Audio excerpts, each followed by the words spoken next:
merely as a vehicle worth tens of millions. He felt it was entirely justifiable to spend that sum to vindicate himself. Trapped within the contorted Apollo, the door was warped beyond opening due to the collision. Without hesitation, he raised his foot and forcefully kicked the door. With a resounding crash, it swung open, shards of shattered glass flying in all directions. Wang Yu stepped out of the car with an unperturbed demeanor, albeit lamenting that he had not brought his bodyguards today. Otherwise, the situation would have escalated beyond mere vehicular collisions. He brushed off the dust that clung to him, finding no other injuries on his body. Wang Yu stood firm, his gaze sweeping over the surrounding crowd until it settled on Kang Jinyan, who sat on the ground in disarray. Glass shards were still embedded in his clothing and skin, blood seeping from his wounds and staining his garments crimson.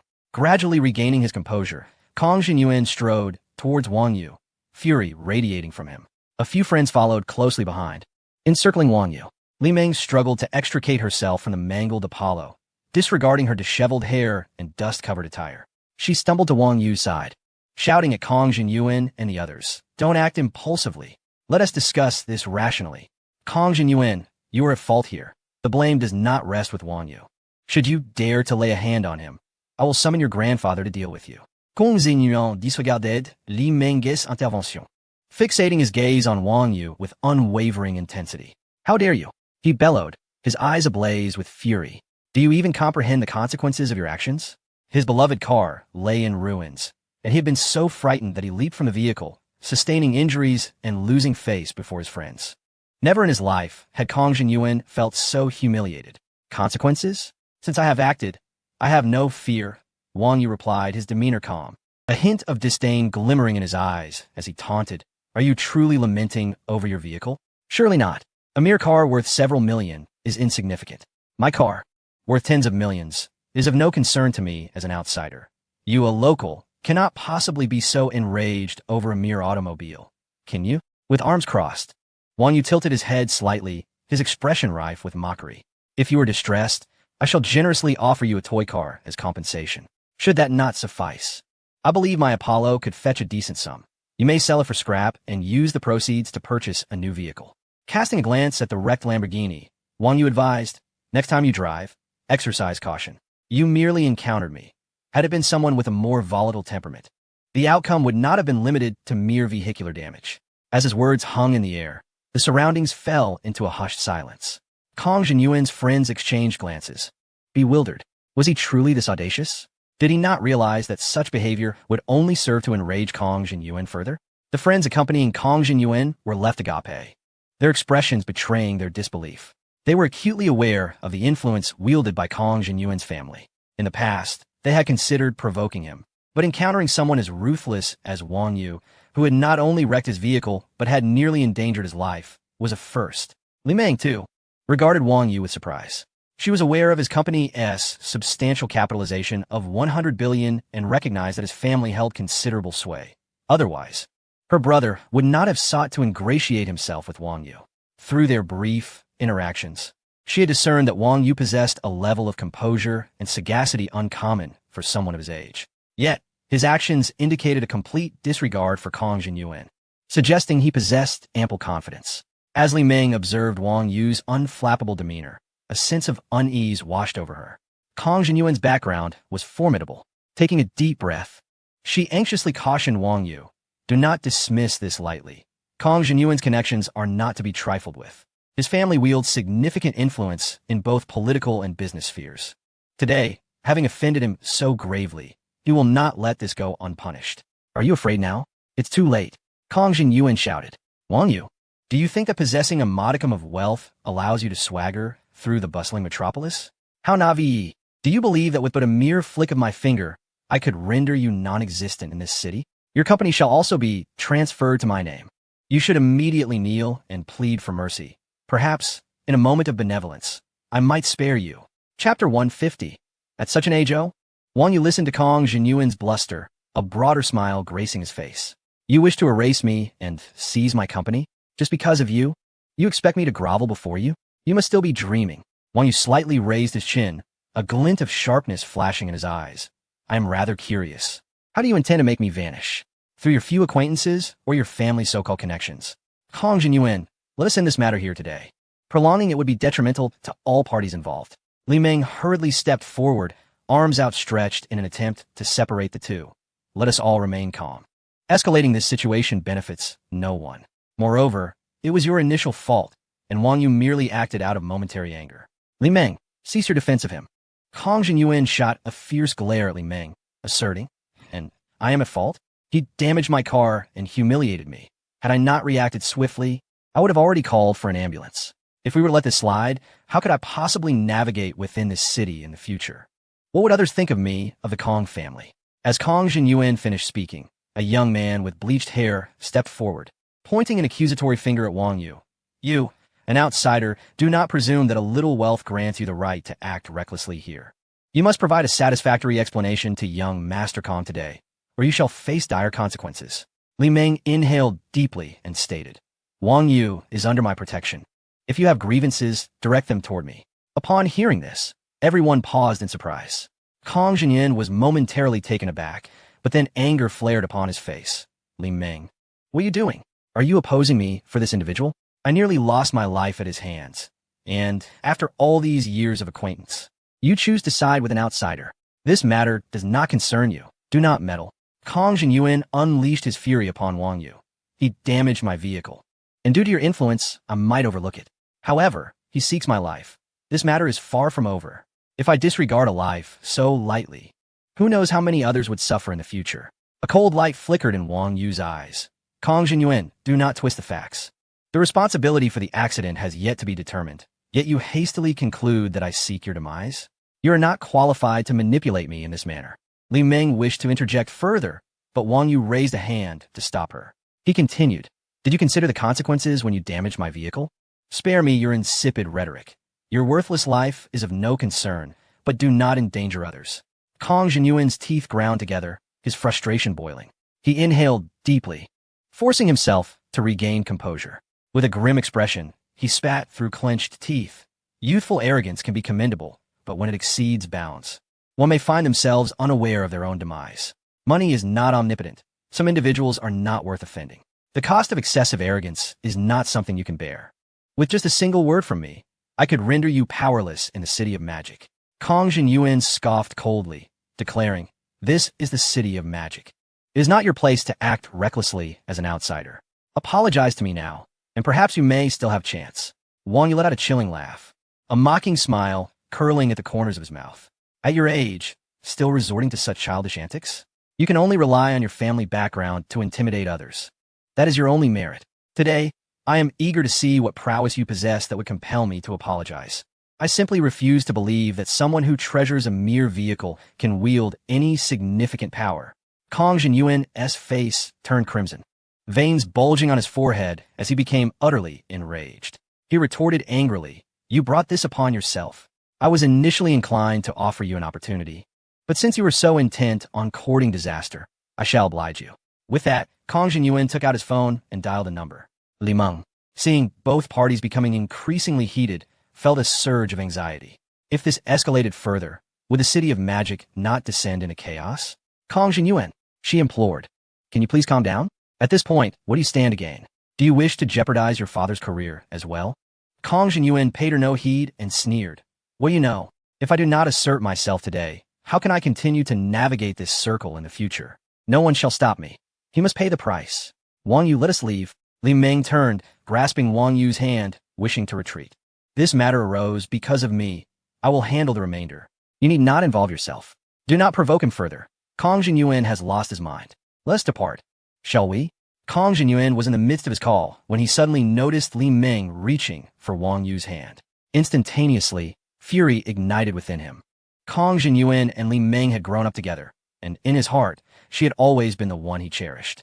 He had never even held her hand. At that moment, a surge of blood rushed to his head, overwhelming his reason with intense jealousy and rage. Surround these two. This matter is far from over. He commanded his friends. Kang Jinyuan, do you truly wish for a fight to the finish? Li Meng asked. I will call my father right now. Are you intent on making this situation irreparable and embarrassing our elders? With that, she took out her phone, poised to make the call. Wang Yu, however, intercepted her hand. Confused, Li Meng looked at him, uncertain of his reasons for stopping her. You need not intervene. Wang Yu replied calmly. My presence here signifies my confidence. I have been rather bored lately, and playing this game with him seems an excellent diversion. Regardless of his background or whatever he possesses, I shall not back down. Let us see whether it is he who falls or I. He will not leave today without begging for mercy, or I shall exit the city of magic. As Wang Yu's words hung in the air, Kong Jinyuan's friends nearly burst into laughter, utterly impressed by Wang Yu's audacity. To dare to provoke Kong Jinyuan in the vibrant metropolis is indeed a display of audacity beyond reason. The audacious claim of forcing Kong to kneel in supplication now seems laughable. It appears that Wang Yu is merely a brash youth, oblivious to the gravity of his surroundings. Does he truly believe that the bustling city is merely a small town where such arrogance can flourish? This young man seems to be living in a fantasy. Huang Mao, chuckling as he slapped his thigh, remarked he thinks Kong Xiao will beg for mercy. Clearly, he is unaware of his own limitations. A corpulent man beside him chimed in. Exactly. In this metropolis, even a mere stomp from Kong Xiao sends tremors through the ground, yet he dares to boast. He will soon find himself in tears. As Kong Jinyan listened to his friend's mockery, his smile only deepened, revealing an unmistakable disdain in his gaze. He spoke into the phone. I am at the Tiamat Mountain racetrack. Bring some people here immediately. After hanging up, he approached his beloved vehicle, a Lamborghini now reduced to wreckage. His expression darkened, and he instinctively clenched his phone, his grip tightening with frustration. Chapter 151. The apex of power. Wang Yu observed Kong Jinyuan as he summoned reinforcements, his demeanor unperturbed. However, Li Meng, standing beside him, was visibly anxious. She addressed Wang Yu, unable to contain her concern. Wang Yu, I understand that your family holds influence. But Kong Jinyuan is not as easily dealt with as you might think. His father is the deputy mayor of the city, with connections in both political and business circles. How can we possibly compete with him? You must contact someone quickly.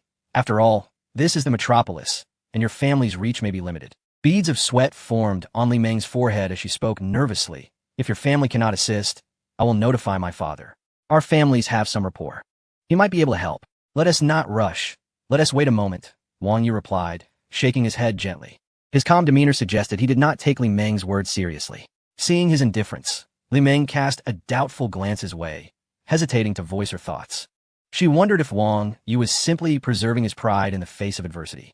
Given the urgency of the situation, she felt powerless, silently praying that Wang Yu indeed possessed a strategy to tackle the impending crisis. If he faltered, she would have to reach out to her family for assistance. It was Wang Yu's involvement that had drawn Kong Jinyuan's ire, and she could not allow him to come to any harm. Just as Li Meng wrestled with her apprehensions and Kong Jinyuan's arrogance intensified, several police cars, accompanied by blaring sirens, entered the racetrack. Leading the convoy was a Santana, which stopped steadily. The door swung open, revealing a man in a crisp white shirt, appearing to be in his 30s, holding a refined briefcase. After surveying the scene, his keen gaze landed squarely on Wang Yu, and he proceeded directly toward Kong Jinyuan, engaging him in hushed conversation. From the police cars emerged 5 officers clad in uniforms. They first glanced at Wang Yu before shifting their focus to the disarray of the racetrack, where both the Apollo and Lamborghini lay twisted and deformed. Stripped of their former grandeur, they disregarded Wang Yu and proceeded to capture several photographs of the scene. Subsequently, they meticulously examined the traces left on the racetrack, extracting certain items to place into evidence bags. What are you doing? Suddenly, a voice from Kong Jinyuan broke through. All eyes turned towards him, where he was glaring at a man beside him with a displeased expression.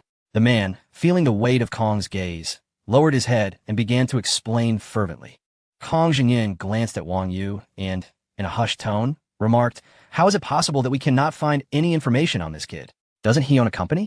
Is there no registration information available? Have you even checked? The man, beads of sweat forming on his brow, hurriedly produced a stack of documents from his briefcase and exclaimed, Young Master Kong, I have investigated everything. However, it appears that his company's registration information has been deliberately tampered with. All critical data is obscured, and even the legal representative's contact number is a deadline. I wouldn't dare deceive you. I've exhausted all my connections and even sought assistance from friends in the underworld. Yet this one you seems to have materialized out of thin air, with every lead terminating at a certain point. I know nothing about his family background either. Kong Jinyuan furrowed his brow, a sense of foreboding washing over him. After a moment's contemplation, he sneered, It seems this kid possesses some skills. No wonder he speaks so arrogantly. He was mentally prepared for the possibility of not finding Wang Yu's information. After all, the man before him was merely a small squad leader, holding a position of little significance. It was not unusual for him to come up empty-handed. It would be unreasonable for someone as audacious as Wang Yu to be easily investigated. However, even if Wang Yu had some background, Kang Jinyuan dismissed the thought. In the bustling metropolis, even a dragon must bow to him, and a tiger must lie low. No one could oppose him. Young Master Kong, perhaps we should wait until we have more clarity before proceeding? The man cautiously suggested. What if this kid's identity is not ordinary? It could become troublesome. Kang Jinyuan chuckled lightly. What background could he possibly have? Even if he were connected to someone powerful on my territory, he must adhere to my rules. My rules are absolute. Moreover, if he truly had significant connections, I would surely recognize him. I suspect he is merely a nouveau riche clinging to the coattails of some big shot. It is entirely reasonable that you cannot find anything. Kang Jinyuan remained unperturbed. Although the Kong family was not particularly significant in Huagua, merely a small fry, in the metropolis, years of accumulation had granted them the power to wield considerable influence, akin to an all-encompassing net intricately woven with political and business circles. Those prominent figures in the commercial and political realms would address him with utmost respect, referring to him as young Master Kong. He could not afford to offend many powerful families from the capital. However, a mere nouveau riche from a distant locale was nothing to him. No matter how wealthy, in Huagua, power reigned supreme. With a mere flick of his finger, Kang Jinyuan could determine the fate of a company. Very well, the man, witnessing Kang Jinyuan's resolute demeanor, refrained from further persuasion and instead turned towards a group of police officers. He approached them and engaged in a hushed exchange. The officers nodded slightly in acknowledgement, indicating their understanding. They then approached Wang Yu, stating, "You are Wang Yu, correct? Based on the clues we currently possess, this incident is fraught with suspicion. We suspect you may be implicated in intentional homicide, and we require you to accompany us to the police station for further investigation." Kang Jinyuan stood to the side, a smirk of smug satisfaction gracing his features. At this moment, Wang Yu remained passive, clearly disoriented and uncertain of how to respond.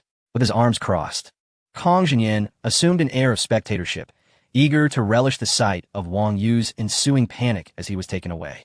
Remarkably, Wang Yu maintained his composure despite the circumstances. Kang Jinyuan's grin widened, dripping with derision as he taunted, "What is this? Still putting on a brave front?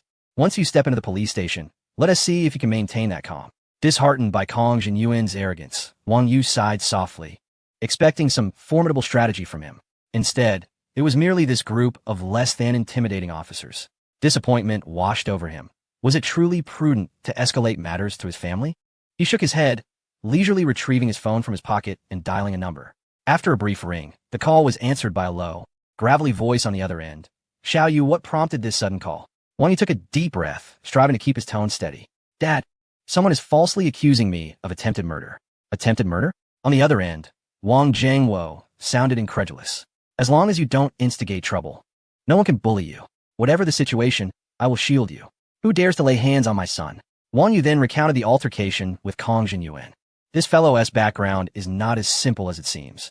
I hear he is the deputy mayor of Magic City and now seeks to take me away." "The deputy mayor of Magic City?" Wang Jianguo replied with a serious tone. "Please elaborate on the specifics." Meanwhile, the man beside Kang Jinyuan, clad in a suit, hesitated, glancing at Kang Jinyuan as if to suggest interrupting Wang Yu's call. "Why the rush? Let us see what tricks he has up his sleeve," Kang Jinyuan replied, shaking his head. "I am keen to discover who his backing is and how formidable they may be to dare challenge me." From the moment Kang Jinyuan initiated the call, invoking the powers of authority, the nature of this situation had shifted. It was no longer merely a conflict between Wang Yu and him. It had escalated into a contest between two families. In this realm of power, resorting to violence was the most primitive approach. The clash of authority was commonplace among the privileged elite, with various factions covertly vying for dominance while maintaining an outward facade of tranquility. It appeared that Wang Yu was merely putting on a brave front. Ignoring Kang Jinyuan, he clarified the situation to Wang Jianguo on the phone. There exists a systematic rationalization at the cognitive level. Wang Yu, having contributed 10 billion to the company Apollo, revealed everything without the slightest concealment. "Wait your car." Wang Jianguo's tone remained unperturbed, expressing no surprise at Wang Yu's substantial wealth, attributing it merely to the generosity of his grandfather or maternal grandfather. Although it seemed excessive, it was ultimately inconsequential. After all, he was his son, and a little indulgence was to be expected. You nearly caused me to crash when you cut me off. Wang Jiangwo continued. In my agitation, I mistakenly pressed the accelerator instead of the brake, resulting in a rear-end collision. Now he has contacted several police officers, intending to frame me with a charge of attempted murder. He is even investigating my background, preparing to ensnare you as well. Wang Yu stroked his chin and remarked, "This is the situation at hand. These individuals are currently surrounding me." He refrained from embellishing the truth. Aside from the deliberate act of accelerating, the rest of the events were indeed factual. With Wang Jiangwo's capabilities, the matter could be unraveled within half an hour. Wang Yu felt no need for concealment. He was contemplating rebellion. Wang Jiangwo instinctively exclaimed, "I shall see who dares to be so audacious. He plans to take me down too? Leave this matter to me. You need not worry." He reflected, "Your grandfather certainly dotes on you, providing you with substantial resources, 10 billion in a company and those luxury cars. When I saw financial assistance from him in the past, it was a laborious endeavor, and I had to watch my tone. However, you handled this situation commendably by not directly contacting your grandfather. Remember, do not let him know, otherwise this matter will not conclude easily." "Understood," Wang Yu replied, somewhat perplexed but acquiescent. Why should he contact his grandfather? He was merely a retired old man. What utility could he possibly offer? Upon grasping the full context of the situation, Wang Jiangwo ended the call. "So, have you completed your distress call? Let us see what else you can conjure." Kong Zhenyuan stood nearby, arms crossed, expressing disdain. "Let us observe what your father is capable of. Otherwise, you might find yourself visiting the precinct today." After hanging up, Wang Yu cast a meaningful smile at Kong Zhenyuan. A show of theatrics, Kong Zhenyuan coldly shot back at Wang Yu. "Bringing your father into this is merely a desperate struggle. Very well, unleash all your tactics. We shall ensnare you completely. If I do not see Wang Yu utterly ruined, my indignation shall remain unassuaged. I could hardly continue in the Magic City, ridiculed for being bested by an outsider. Take him away." Kong Zhenyuan commanded the officer in plain clothes. He hesitated, glancing at Wang Yu. Should we restrain him? After a brief pause, he waved his hand dismissively. Wang Yu made no attempt to resist, voluntarily stepping toward the police vehicle. Li Meng, beside him, spoke anxiously. "Wang Yu, please be careful. I will call home immediately. They will be here soon. Do not worry. There is no need to trouble your family. This is but a trivial matter I can handle myself." Wang Yu replied with a light chuckle. However, Li Meng hesitated. "Perhaps I should still make a call?" "Do not fret. Keep your heart at ease," he reassured her. Bang! Just as Wang Yu finished speaking, the car door was slammed shut violently. Li Meng watched the police car drive away with concern. Who arrives and immediately invokes their father's name. It was clear that they were left with no other option. Wang Yu was evidently protecting his dignity, refusing her assistance. Yet Li Meng could not simply turn a blind eye, as this incident had arisen due to her. With that thought, she no longer hesitated and took out her phone to call her father, recounting the entire situation to him. On the other end, her father, Li Chongqing, listened attentively, his voice laced with worry. Meng, are you all right?" "Dad, I'm fine, but Wang Yu has been taken away. It's good to hear you're safe." After a moment of contemplation, Li Chongqing continued, "Since Wang Yu asked you not to interfere, it would not be wise for me to intervene either. I will discreetly have someone keep an eye on things." Li Meng remained anxious and replied urgently, "But Dad, what if something happens to Wang Yu?" Li Chongqing comforted her with a smile. Meng, just keep your heart at ease. Wang Yu's family is not to be trifled with. Even 10 Kong families would not suffice to contend with them. Is Wang Yu's family truly that formidable? Li Meng asked, her curiosity piqued. "Yes, the Wang family possesses significant influence," he remarked, before shifting the topic. Meng, how did your time with Wang Yu go today?" Li Meng Baoza, a faint blush creeping on her cheeks. "Dad, okay, I want to ask." Li Chongqing chuckled, pleased to see that the two young people were getting along well.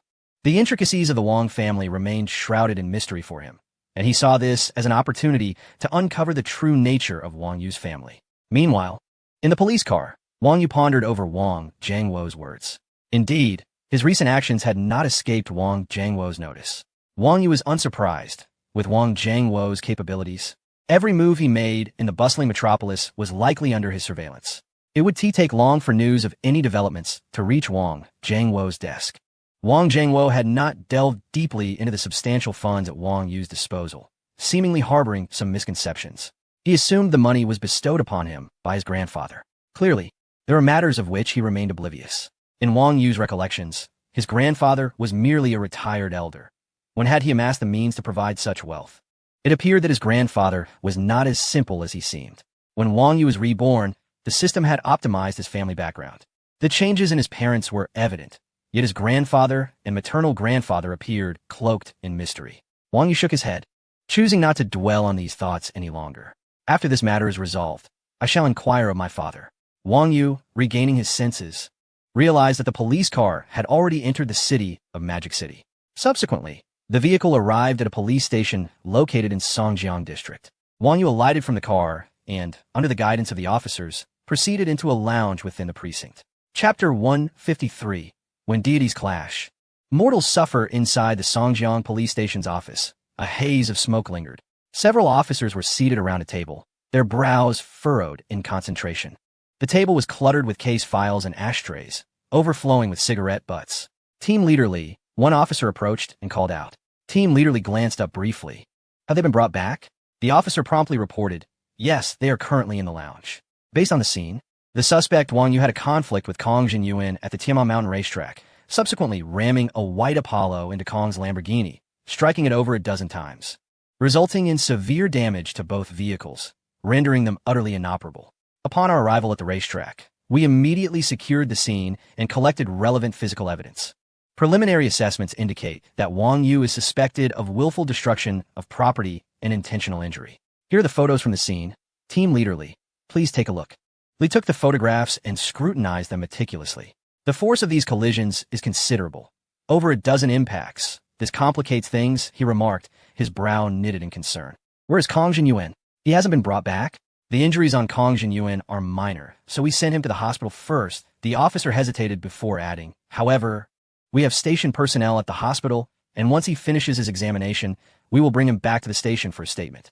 Li nodded slightly and instructed the officer, as soon as he completes his examination, bring him back at once. Understood.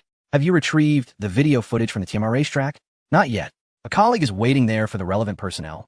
We should have it within an hour. Li acknowledged this with a nod. Let Wang Yu remain in the lounge for now. We will interrogate him together with Kong Jinyuan when he arrives. Also, please investigate Wang Yu's personal and family background. Detail is paramount. Understood. After giving his orders, Li rose and walked towards the lounge. Upon opening the door, he spotted Wang Yu seated on the sofa, engrossed in his phone. He filled a cup with water from the dispenser and placed it before Wang Yu, then sat down in a chair, perusing the documents in hand. He rubbed his forehead, feeling a headache coming on. What initially seemed to be an ordinary case had taken a turn, now entangled with Kong Jinyuan and the enigmatic Wang Yu. This changed everything. Li regarded Wang Yu, his expression complex. Despite the scant information available, it was evident that Wang Yu was quite affluent. The loss of several million in luxury vehicles did not seem to faze him. With a sigh, Li muttered under his breath, when deities clash, mortals suffer. His current task was to facilitate a resolution between the two parties. Should Kong Jinyuan choose not to hold Wang Yu accountable, and take advantage of the fact that no formal case has been filed yet, a monetary compensation from Wang Yu could suffice. However, if Kong Jinyuan decides to pursue the matter rigorously and exert pressure from above, the case will escalate significantly, leading to considerable trouble for Wang Yu. Despite Wang Yu's somewhat enigmatic background, it is worth noting that Kong Jinyuan's father is none other than the deputy mayor of the Magic City, a figure not easily offended. Should multiple charges be brought against him, this remarkably handsome young man would face utter ruin. Officer Li let out a slight sigh, recognizing the inevitability of the situation. It now rests on the influence of the forces behind both parties and the outcome of their maneuvering. Wang Yu, do enlighten us about your transgressions, Officer Li said, setting aside the documents in his hands and placing his palms together on the table. All he could do was to conduct himself with professionalism to avoid incurring the wrath of these two affluent individuals. He could only hope to lean slightly in favor of Wang Yu, given his youth. It would be a great pity for him to face incarceration over what was merely an ordinary traffic incident. Wang Yu shrugged nonchalantly, replying, "It was just an ordinary traffic accident." Officer Li furrowed his brow slightly, his fingers tapping lightly on the table. An ordinary traffic accident? Suddenly, his phone rang. It was a colleague from the racetrack. Officer Li, we've encountered an issue. The racetrack manager informed us that the surveillance equipment malfunctioned earlier today and is currently under repair. A malfunction? Officer Li's brows furrowed deeply, his tone inadvertently sharpening. How convenient. Please conduct a thorough check and see if you can recover the data. Wang Yu, overhearing Officer Li's conversation, maintained an outward calm, quickly realizing that this was likely the handiwork of his father, Wang Jiangwo. To resolve the surveillance footage issue in such a short span of time was remarkably swift. At that moment, a knock resounded at the door of the lounge. "Come in," Officer Li called out. A police officer entered, reporting, "Officer Li, a woman has arrived outside accompanied by over 10 lawyers from the Jinyanqing law firm, stating they wish to meet Wang Yu." Over 10 lawyers. Officer Li's voice escalated in astonishment. What could be the purpose of such a large contingent? Did they intend to resolve the case outside of court, exert pressure on the police station, or perhaps orchestrate a comprehensive strategy to exonerate Wang Yu? A flurry of hypotheses swirled in Officer Li's mind, yet none provided clarity. They had submitted their application, all claiming to be Wang Yu's defense attorneys and demanding an immediate audience with him. As Officer Li continued his mental deliberation, he finally said, "Let them wait in the reception room. I will be there shortly." He straightened his police uniform and strode purposefully toward the reception area. Upon opening the door, an immediate hush fell over the room, all eyes converging on him. There stood a formidable assembly of 18 impeccably dressed lawyers alongside a young woman. They stood there, files in hand, their postures impeccably straight. These individuals are the esteemed attorneys from the Jintian law firm in the magical city, each adorned with a golden badge on their chests as a testament to their prowess. Captain Li was somewhat taken aback by the presence of so many distinguished lawyers from the firm. The case had yet to be established, and he wondered if this was a touch excessive. Li Meng, her expression fraught with anxiety, approached Captain Li as he entered, urgently inquiring, "Captain Lin, how is Wang Yu now? May I see him?" "This lady," Captain Li responded. "Wang Yu is currently in the lounge, in good health, but the investigation is still ongoing. As per regulations, others are not permitted to meet with him at this time." As he spoke, he discreetly observed Li Meng's distressed demeanor and the formidable team of lawyers behind her. Li Meng's eyes were filled with worry and urgency, her tone nearly pleading, "Captain Lin, I am a friend of Wang Yu, and I am simply concerned for his well-being. Please, assist me in seeing him." Although Li Changqing had advised her not to fret, indicating that the Wang family was not so simple, Li Meng, after ending her call, could not shake her unease. Without hesitation, she sought out the finest lawyers from the Jintian law firm, disregarding all else in her panic. In her haste, she managed to summon the entire cadre of elite attorneys from the firm, resulting in the current spectacle. Chapter 154. A gesture of convenience. Captain Li furrowed his brow, caught in a dilemma. At that moment, a figure emerged from the crowd. He appeared to be in his 50s, with a touch of gray at his temples, wearing gold-rimmed glasses and carrying a briefcase.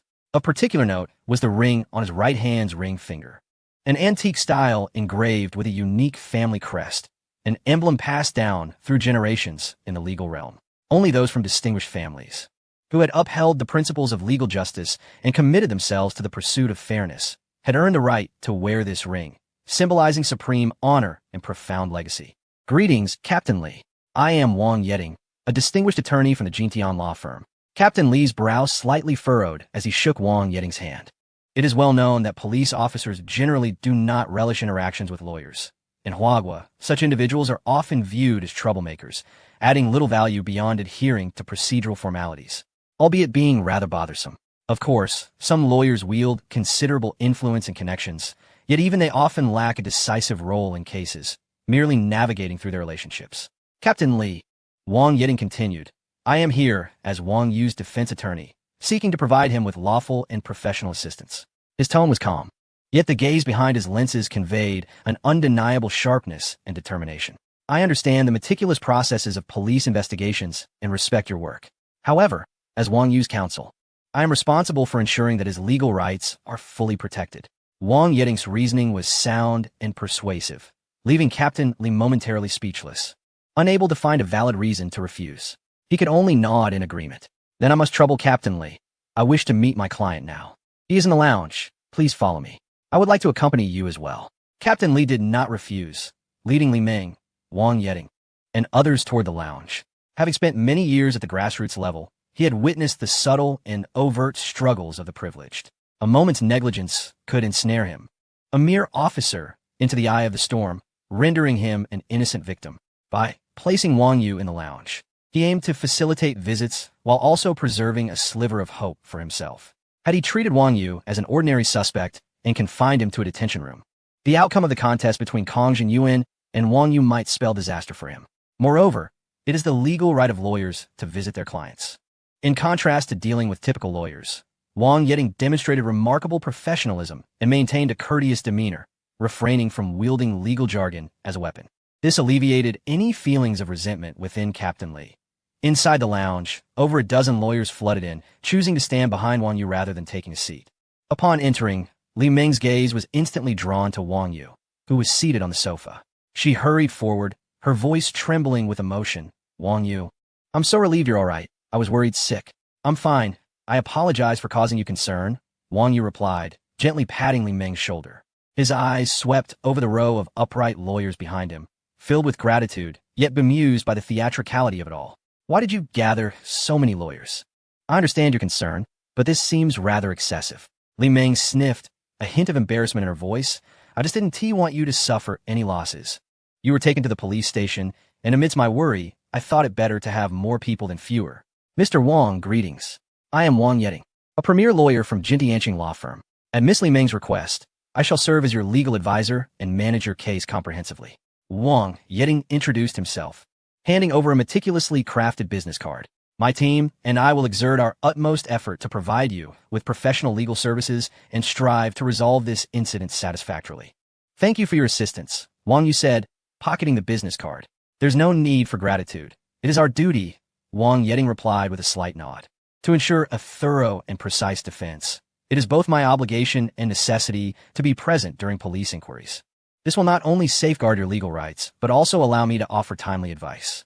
After Wang Yeding spoke, the attention of all the lawyers shifted to Captain Li. Under their scrutiny, Captain Li felt a weight on his shoulders. He cleared his throat to compose himself and turned to Wang Yu, saying, Let us continue with the previous inquiry.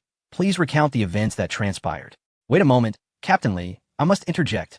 Wang Yeding, standing beside Wang Yu, suddenly inquired, Where is Kong Jinyuan, the other party involved in this case?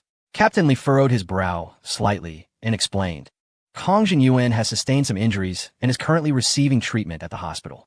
He will cooperate with the subsequent investigation once his condition is addressed. Given that Kong Jinyuan is not present at the scene, my client is well within their rights to refuse your request, according to relevant legal provisions. When a case involves multiple parties and a key participant is unable to be present for questioning, my client is entitled to remain silent until all relevant parties can partake in the investigation. Wang Yeding smiled. Until the matter is entirely elucidated. Your inquiries and inaccurate descriptions may cause undue distress to my client. Captain Li felt both helpless and irritated. Having served as a police officer for many years and dealt with a myriad of cases, he rarely encountered such a troublesome lawyer. The circumstances indicated that a conflict had arisen between Wang Yu and Kong Jinyuan, with the latter's vehicle suffering significant damage and Kong Jinyuan himself sustaining serious injuries. The charge of willful destruction of property against Wang Yu was inevitable. He was merely seeking to grasp the situation. If you refuse to cooperate with my investigation, it will only complicate your client's predicament further. As a frontline detective, Captain Li, you ought to understand that investigations hinge on evidence. Wang Yeding, maintaining a calm demeanor, replied, Without irrefutable evidence, any speculation could lead to wrongful accusations. Evidence is the cornerstone that guides the trajectory of a case, not hasty conclusions drawn from initial observations. Moreover, according to my client's account, he was driving normally on the racetrack with Miss Li Ming when he was maliciously cut off by Kong Jinyuan. In a moment of panic, he mistakenly pressed the accelerator instead of the brake, resulting in the collision. Under traffic law, my client did not engage in reckless driving, let alone willful destruction of property. Rather, it appears that Kong Jinyuan may indeed exhibit reckless driving tendencies.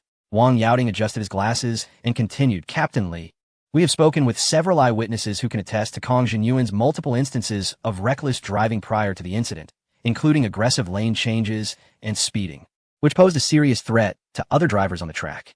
Should you continue with this hasty judgment, I may have grounds to question your impartiality in enforcing the law and will escalate the matter to the relevant authorities, potentially filing a lawsuit against the entire precinct.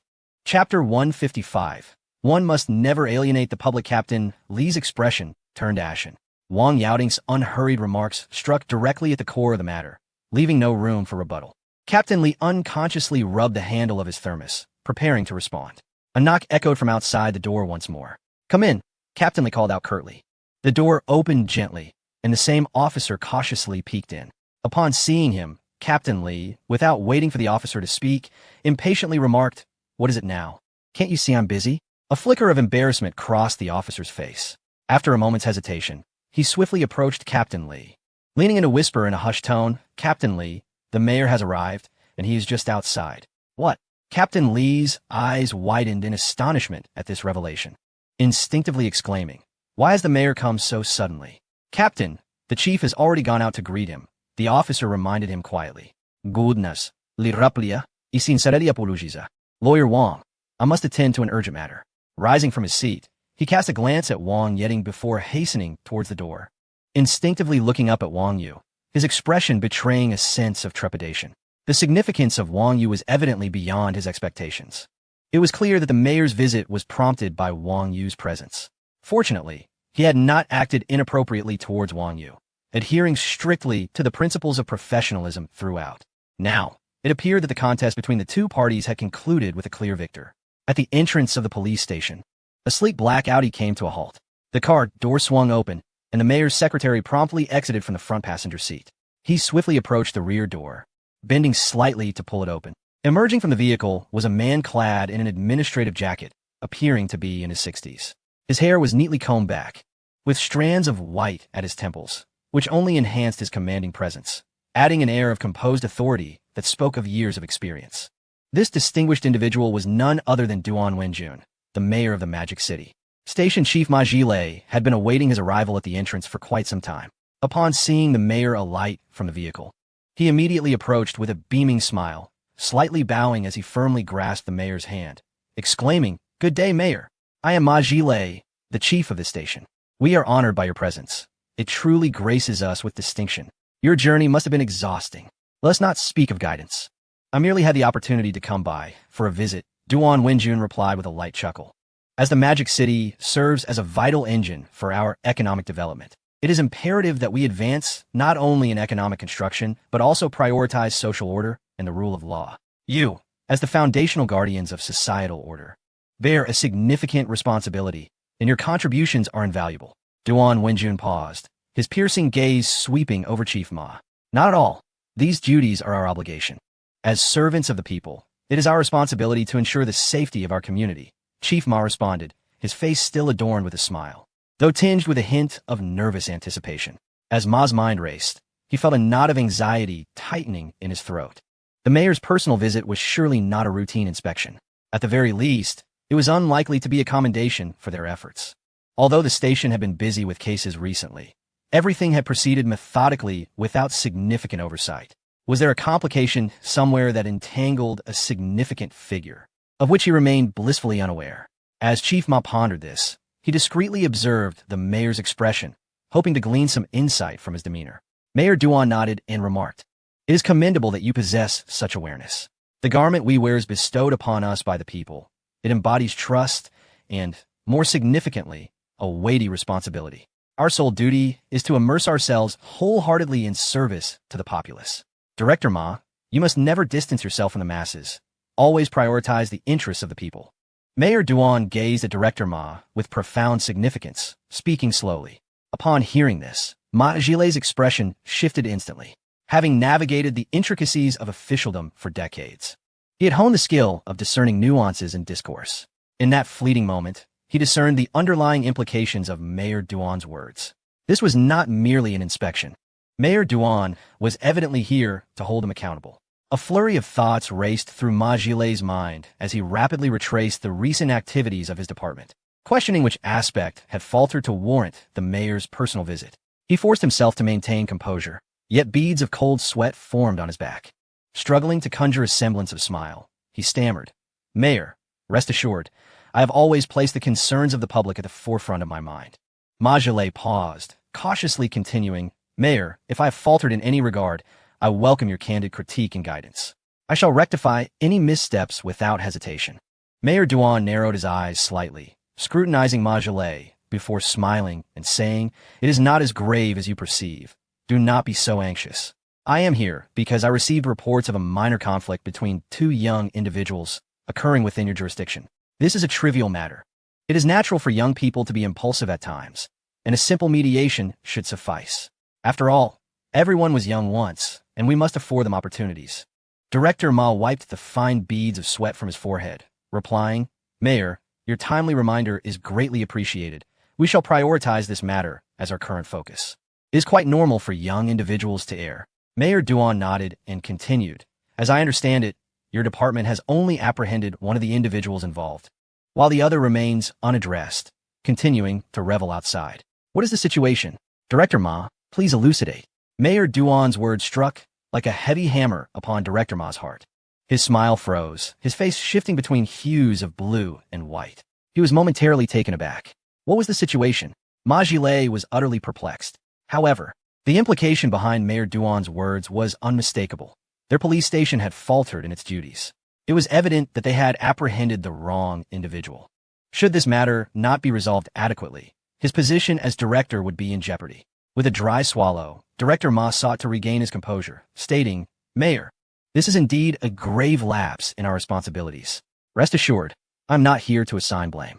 Mayor Duan waved his hand gently, his expression softening, and his tone becoming more conciliatory. Our immediate priority is to resolve the issue and address the conflict appropriately. The affairs of the youth, if managed adeptly, may be trivial.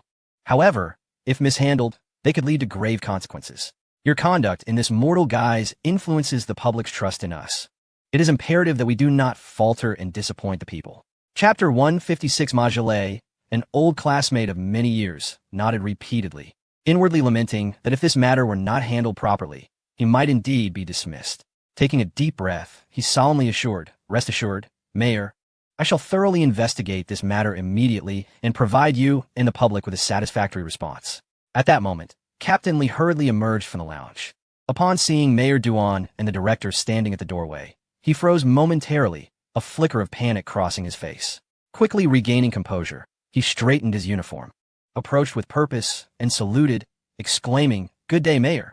Mayor Duan nodded slightly. Captain Li, your timing is fortuitous. Director Ma has been troubled about how to address the issue you mentioned. Given that he was unaware of the specific details, upon noticing Captain Li's arrival, Director Ma gestured for him to come closer. Director, is there something you need? Captain Li inquired, somewhat puzzled. At this juncture, he was well aware that Mayor Duan was likely seeking Wang Yu, yet he feigned ignorance. Director Ma, in the presence of the mayor, directly questioned, Did we not receive a report today regarding a dispute between two young individuals? Indeed, such a case exists, Captain Li replied. I heard that only one was apprehended, while the other remains at large. Correct, Captain Li confirmed with a nod. Director Ma's eyes widened in anger as he demanded, Why was the other individual not brought in as well? Feeling a tightening in his chest, Captain Li maintained an innocent facade, stating, Director, the other party sustained some injuries, and my colleagues are currently attending to him at the hospital. Are you feigning ignorance? Director Ma scoffed. I have heard he is not in the hospital, but rather out enjoying himself. Captain Li's face reflected shock as he repeatedly gestured. How could that be, Director? The information I received indicated he was at the hospital. I have been preoccupied with related matters and have not yet had the opportunity to confirm in person. It must be that someone below has allowed him to escape. I will verify it immediately. Are you a fool? Could you not allocate a few more personnel to keep watch? Now that he has fled, you remain oblivious. Director Ma glared fiercely at Captain Li, irate. I give you 1 hour to locate him. Should there be any further complications, prepare to gather your belongings and depart. Director Ma seethed with frustration, not sparing Captain Li any leniency. With his own position precarious, he had little regard for others. Director, please refrain from escalating your anger. Mayor Duan interjected gently, raising his hand. Now that the incident has occurred, our priority should be to resolve the issue at hand. The work at the grassroots level is inherently intricate and often chaotic, inevitably leading to unforeseen circumstances and mistakes. I comprehend the difficulties you face. His gaze shifted towards Captain Li, and he continued, This incident indeed serves as a lesson, yet I believe you too have overlooked certain details. It is not uncommon for the youth to err. What matters is the ability to glean wisdom from those errors. Consider this as an opportunity for growth, and I hope you can resolve this matter appropriately. Upon hearing this, Captain Li realized that concealing the situation regarding Kang Jinyuan would not be beneficial at this juncture. He willingly confessed, Mayor, the origin of this incident lies in a conflict between Deputy Mayor Kang's son, Kang Jinyuan, and another involved party, Wang Yu. Due to some injuries sustained by Kang Jinyuan, My colleagues took him to the hospital first. Then how did he manage to escape? Director Ma furrowed his brows, internally lamenting. No wonder Mayor Duan was personally concerned about this minor case. It was evidently connected to Deputy Mayor Kong. This made sense. Captain Li's expression grew troubled, feeling somewhat at a loss. Mayor Duan chuckled lightly. Deputy Mayor Kong? I suppose he can no longer be addressed as such. Where is Wang Yu detained? He hasn't been detained. I arranged for him to be in the lounge. Captain Li quickly wiped the sweat from his brow and replied. Upon hearing this, Mayor Duan paid no further attention to Director Ma or Captain Li and strode directly into the police station. What are you still dawdling for? Hurry up and apprehend him. Director Ma, observing Captain Li in a state of stupor, felt a surge of frustration. He kicked Captain Li's rear end with a fierce kick, exclaiming, Doesn't he matter who he is? In the eyes of the law, everyone is equal. If you don't bring him back within an hour, you can pack your things and leave. Captain Li, staggering from the kick, dared not delay any longer.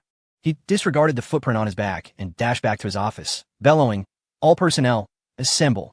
In the blink of an eye, officers swiftly formed a line before him and then boarded their vehicles, speeding away. In the lounge, Mayor Duan entered with his secretary, followed closely by the obsequious Director Ma. You must be Wang Yu? Mayor Duan's gaze swept over the crowd before settling on Wang Yu. Wang Yu looked up perplexed and asked, Who are you? I am Duan Wenjun, sent by your father to check on you. Mayor Duan smiled warmly, exuding kindness and concern. Mayor Duan, what brings you here? Li Meng stood up from the sofa in the lounge, her eyes wide with disbelief. Mayor Duan turned at the sound and noted a flicker of surprise in Li Meng's eyes. However, he quickly regained his gentle smile, the daughter of the Li family. What brings you here? Li Meng's cheeks flushed slightly, and she nervously replied, I am a friend of Wang Yu's. I heard he was in trouble and came to see him. I didn't expect to encounter you here. I am quite taken aback. Mayor Duan? Wang Yu was momentarily stunned.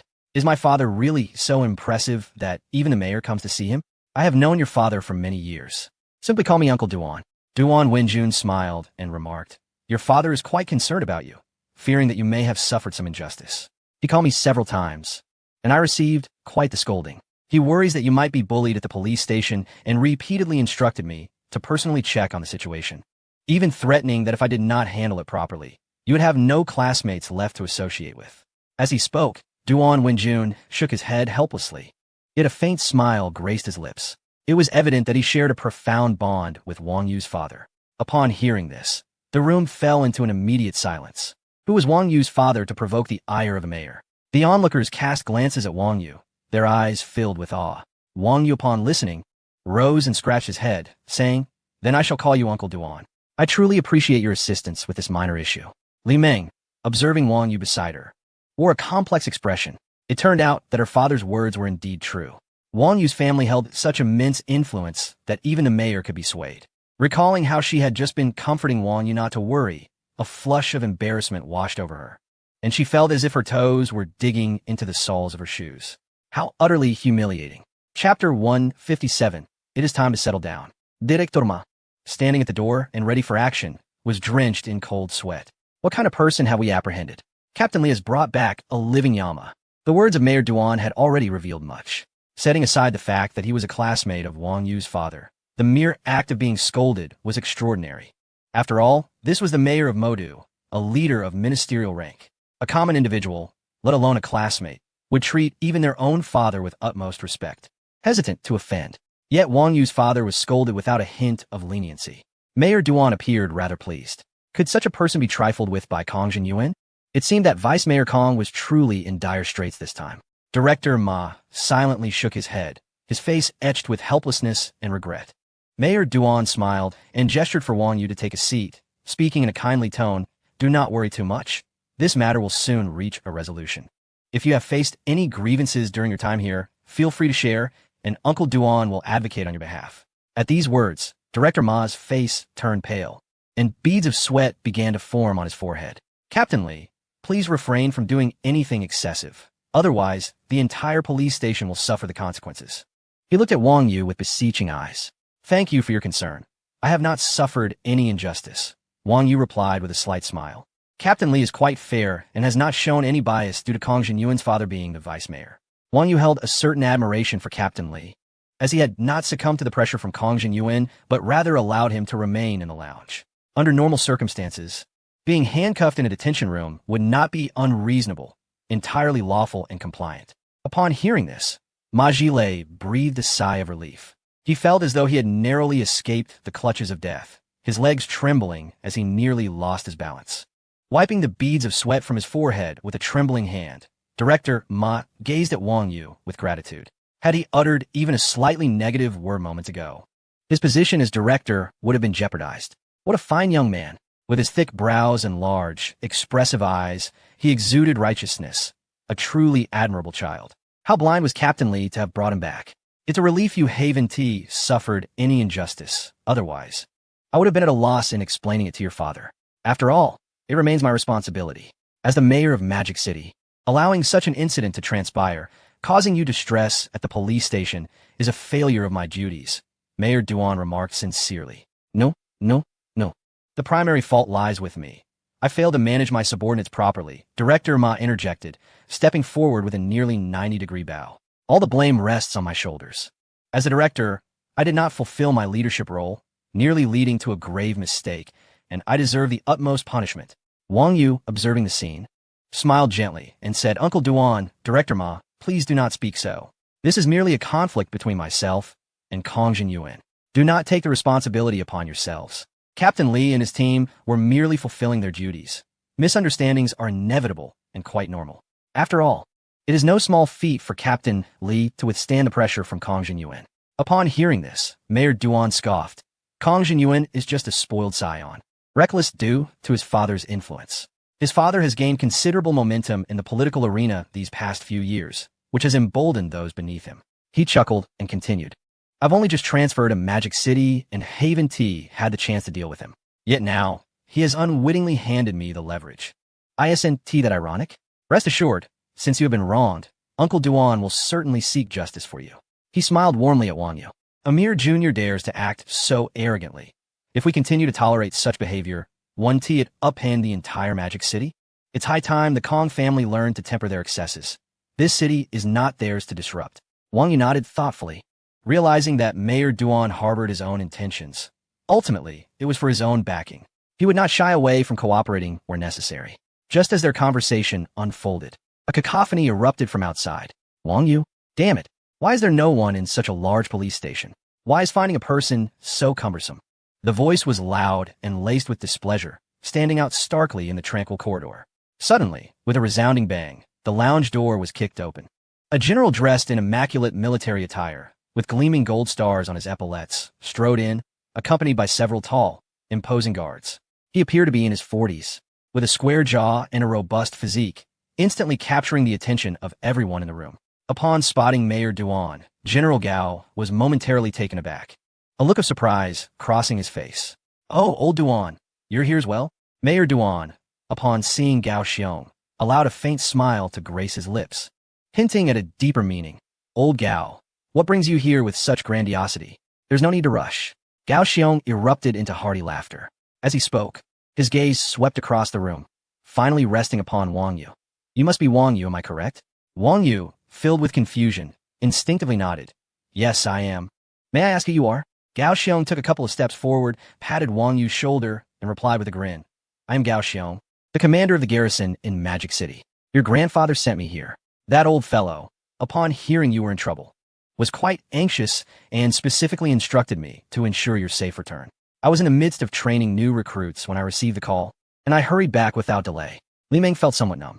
Her delicate, moist lips parted slightly as if she wished to speak, yet no words emerged. The background of Wang Yu was anything but simple. It seemed to reach the heavens. Nearby, Director Ma, witnessing this scene, felt a chill run down his spine, his body covered in goosebumps. The gravity of Wang Yu's connections was terrifying. The mayor's direct involvement was already significant, but now even the garrison commander had come due to him. Internally, he lamented, have I stirred hornet's nest? This seems never-ending. It was important to note that the commander of the garrison in Magic City held the rank of Major General. Wang Yu's father had a close relationship with Mayor Duan, which had already shocked Director Ma. Now, with the emergence of Commander Xiong and the respect evident in his tone towards Wang Yu's grandfather, the situation grew increasingly complex. In Huagua, a system of separation was practiced, and unless one had formidable strength, who would dare to provoke? Ma Jile shivered at this thought, too fearful to ponder further. Heavens! This is a child. Director Ma felt tears welling in his eyes. Why must he encounter such tribulations? A group of lawyers had lost the haughty demeanor they possessed upon arrival, now cowering in a corner, trembling. Wang Yiding stroked his chin, murmuring to himself, what was I here for again? Perhaps I could still make it home for dinner. Mayor Duan, glancing between Gao Xiong and Wang Yu, wore a gentle smile as he said, your grandfather is called Commander Gao here, clearly worried that you might face any grievance. That young man from the Kong family has become quite audacious, daring to bully you. I shall not let this go unpunished. Commander, Gao nodded in agreement. Wang Yu reflected on his grandfather's considerable influence. Having the commander of the garrison backing him was indeed a formidable advantage in Magic City. Wang Yu found himself at a loss for words, merely offering polite acknowledgement. Gao Xiong laughed heartily, exclaiming, trouble? Why be so formal with me? Your affairs are my affairs. He patted Wang Yu's shoulder with a tone full of camaraderie. Seeing you safe puts my mind at ease. Otherwise, I would have a hard time explaining to your grandfather. Mayor Duan rose from his seat and cast a penetrating gaze towards Director Ma. Under that intense scrutiny, Ma instinctively shuddered, his head drooping in submission. Mayor Duan spoke slowly. Director Ma, Wang Yu has not placed blame upon you, but you must comprehend that this is not a reason for you to relax. Rather, it is a kindness you ought to remember. Do not let fairness be compromised. You must discern what is right to do and what is not. Understand? Director Ma straightened his posture, nodding vigorously. I will personally oversee the details of the case, ensuring absolute fairness and justice, sparing no innocent and not letting any wrongdoer escape. This was an opportunity bestowed upon him by Mayor Duan, a chance for redemption, if he were to remain oblivious. All his years of navigating the bureaucratic landscape would be in vain, squandering Mayor Duan's earnest efforts and jeopardizing his own future. Ma Jile felt an increased sense of gratitude towards Wang Yu. Without his words, he might not even have been afforded this chance for atonement. Very well. Mayor Duan resumed his seat on the sofa, addressing Ma Jile. Now, Commander Gao, and I shall await your performance. Wang Yu gazed sincerely at Mayor Duan and Commander Gao, expressing heartfelt gratitude. Uncle Duan, Commander Gao, I cannot thank you enough for your timely arrival. I truly do not know how I would have managed otherwise. Do not dwell on these matters. Maintaining the order of Magic City and safeguarding the rights of every citizen is our duty. Today's incident was merely an unforeseen event. Do not take it too much to heart, Mayor Duan replied gently, his smile warm and reassuring. Commander Gao feigned anger, his eyes widening as he exclaimed, Hey, why do you call him Uncle Duan, but refer to me as Commander Gao? Why the formality? From now on, call me Uncle Gao. He stepped forward, giving Wang Yu a hearty pat on the shoulder. Uncle Gao, Uncle Gao. Wang Yu winced from the forceful pat, hurriedly adjusting his address. Satisfied, Gao Xiong's face broke into a friendly smile, his wrinkles radiating warmth. That's more like it. Should you encounter any difficulties in the future, just come to your Uncle Gao. My words still hold weight in this little corner of Magic City. What is going on? What are you all doing? It has been ages, and you cannot even uncover information on an outsider. Am I merely feeding you to sit idle? Kong Jinyuan exclaimed, slamming his phone down onto the tea table. The device shattered instantly, its parts scattering across the floor. He paced the room, growing increasingly agitated. After escorting Wang Yu to the police station, Kong Jinyuan remained uneasy, persistently leveraging his connections. He instructed others to continue probing into Wang Yu's identity while also attempting to transfer Wang Yu's company into his own name. However, to his dismay, he could uncover no useful information regarding Wang Yu's background. The company seemed shielded by an invisible barrier. The people he dispatched were met with a barrage of bureaucratic red tape and inexplicable obstacles, thwarting their efforts. Useless. All of you are utterly useless. Kong Jinyuan roared in fury, kicking over a nearby chair. Young master, perhaps we should pause for a moment. The current commotion is too great. If we continue to press forward with such force, we may provoke even greater trouble, the old steward of the Kong family advised cautiously from the side. Having served the Kong family for many years, he found the situation to be far beyond his expectations, and a sense of unease lingered within him. Pause. Kong Jinyuan turned his head, his gaze nearly feral as he glared at the old steward. How am I supposed to pause? The entire city knows that I, Kong Jinyuan, am out to deal with Wang Yu. Yet, I cannot even uncover a single strand of his hair, and I'm being countered by his supporters. How am I to survive in this city of demons henceforth? The old steward opened his mouth, yet found himself at a loss for words. Deep down, He understood that Kong Jinyuan had truly bitten off more than he could chew this time, but he dared not voice this truth, fearing it would agitate the young master further.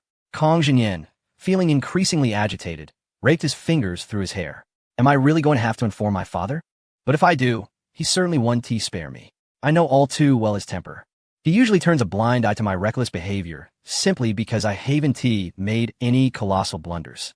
Yet this time, I've entangled myself with a formidable opponent whose background remains shrouded in mystery, causing such a ruckus in the city. When my father finds out, he will undoubtedly unleash his fury. Even the lightest punishment would be severe. At that moment, a series of urgent doorbell rings echoed from outside the villa. Can't you see I'm already troubled? Who could it be? Kong Jinyuan shouted in irritation. The old steward hurriedly trotted to the door to investigate. Through the display screen, he saw several uniformed officers, with the lead being Captain Li from the Criminal Investigation Division. A sense of foreboding gripped the old steward's heart as he trembled and called out to Kong Jinyuan, "Young master, it's the police." Upon hearing this, Kong Jinyuan momentarily froze, followed by a flicker of panic across his face. Yet, he quickly masked it with a facade of composure. The police? What do they want? Stay calm. I shall go see. He inhaled deeply to steady his emotions and adjusted his somewhat disheveled attire before striding toward the door. Chapter 159. I will not show favoritism. Kong Jinyuan feigned nonchalance as he addressed Captain Li. Ah, Captain Li, what brings you here today? Captain Li disregarded his pleasantries and promptly presented an arrest warrant, his tone icy. Kong Jinyuan, you are hereby arrested on suspicion of malicious injury, reckless driving, and obstructing a judicial investigation. Please accompany us. At this, a flash of alarm crossed Kong Jinyuan's eyes, quickly supplanted by a fierce resolve. A sardonic smile curled at the corners of his mouth. You think you can apprehend me with just these pieces of paper? Captain Li, are you certain you wish to provoke me? The evidence is irrefutable, and I am simply following legal protocols.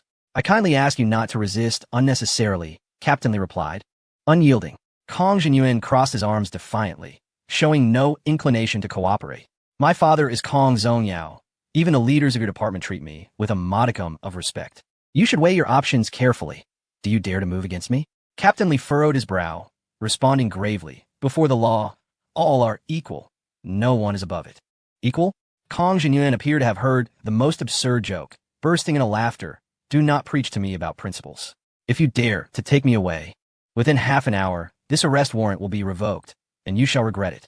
Captain Li ceased to engage in further dialogue and instructed his colleagues. Cuff him and take him back. Two officers swiftly approached, swiftly subduing Kong Jinyuan and affixing handcuffs upon him. In that moment, Kong Jinyuan was taken aback.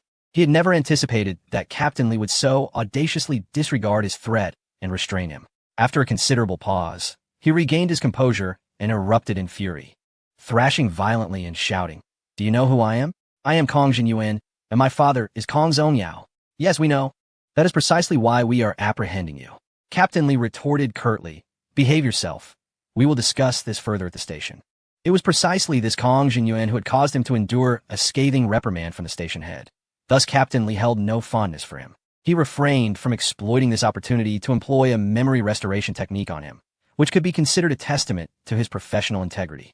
Just wait, once I am free, each of you shall pay dearly. Take him to the car. Captain Li retrieved a hood from his belongings and placed it over Kong Jinyuan's head. Just as Kong Jinyuan was being escorted to the police vehicle, hurried footsteps echoed nearby. The family steward of the Kong household rushed over, panting heavily. Upon seeing Kong Jinyuan cuffed and wearing a black hood, he exclaimed, Wait, do not take the young master. Captain Li halted, casting a frosty gaze upon the steward. What is it? Trembling, the steward extracted his phone from his pocket, stating, Vice Mayor Kong's call. He wishes to speak with you. Captain Li hesitated momentarily before accepting the phone. On the other end, a deep voice resonated. Captain Li, this is Kong Zongyao. I am aware my son has erred, and I shall not shield him. However, this matter is of great significance. I hope you can handle it with due process and allow me an opportunity to comprehend the circumstances. Vice Mayor Kong, we are acting in accordance with the law. All procedures will be transparent. Rest assured, Captain Li replied, his expression softening slightly. After ending the call, Captain Li addressed the steward. You may inform Vice Mayor Kong that he can monitor the case's progress at any time. With that, he signaled his colleagues to escort Kong Jinyuan into the police vehicle. As Kong Jinyuan sat within the confines of the car, an inexplicable sense of foreboding arose within him. He had presumed that with his father's intervention, Captain Lee would undoubtedly release him immediately. Yet, judging by his father's demeanor just moments ago, it appeared that the situation was far more complex than he had anticipated. Upon arriving at the police station, the two officers nearly dragged Kong Jinyuan inside. Captain Lee led him directly to the lounge and knocked on the door. Kumin. Upon entering, Kong Jinyuan's gaze fell upon Wang Yu and Li Meng seated on the sofa, accompanied by 18 lawyers and two somewhat familiar middle-aged men. Wait, that is the mayor and General Gao. Kong Jinyuan's complexion drained of color as he exclaimed, Mayor, General Gao, what brings you here? Duan Wenjun turned to look at Kong Jinyuan, an expression of imposing authority on his face. Kong Jinyuan, you possess quite the audacity. Commander Gao crossed his arms and coldly scoffed. You dare to stir up trouble in the Magic City? Is this how your father raised you? Kong Jinyuan's lips quivered slightly. He wished to speak, but fear choked his throat. His legs felt weak, nearly unable to support him.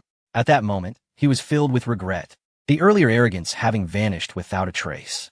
He was acutely aware of who Duan Wenjun and Gao Xiong were. Duan Wenjun was his father's superior and adversary, while Gao Xiong was the commander of the city's garrison.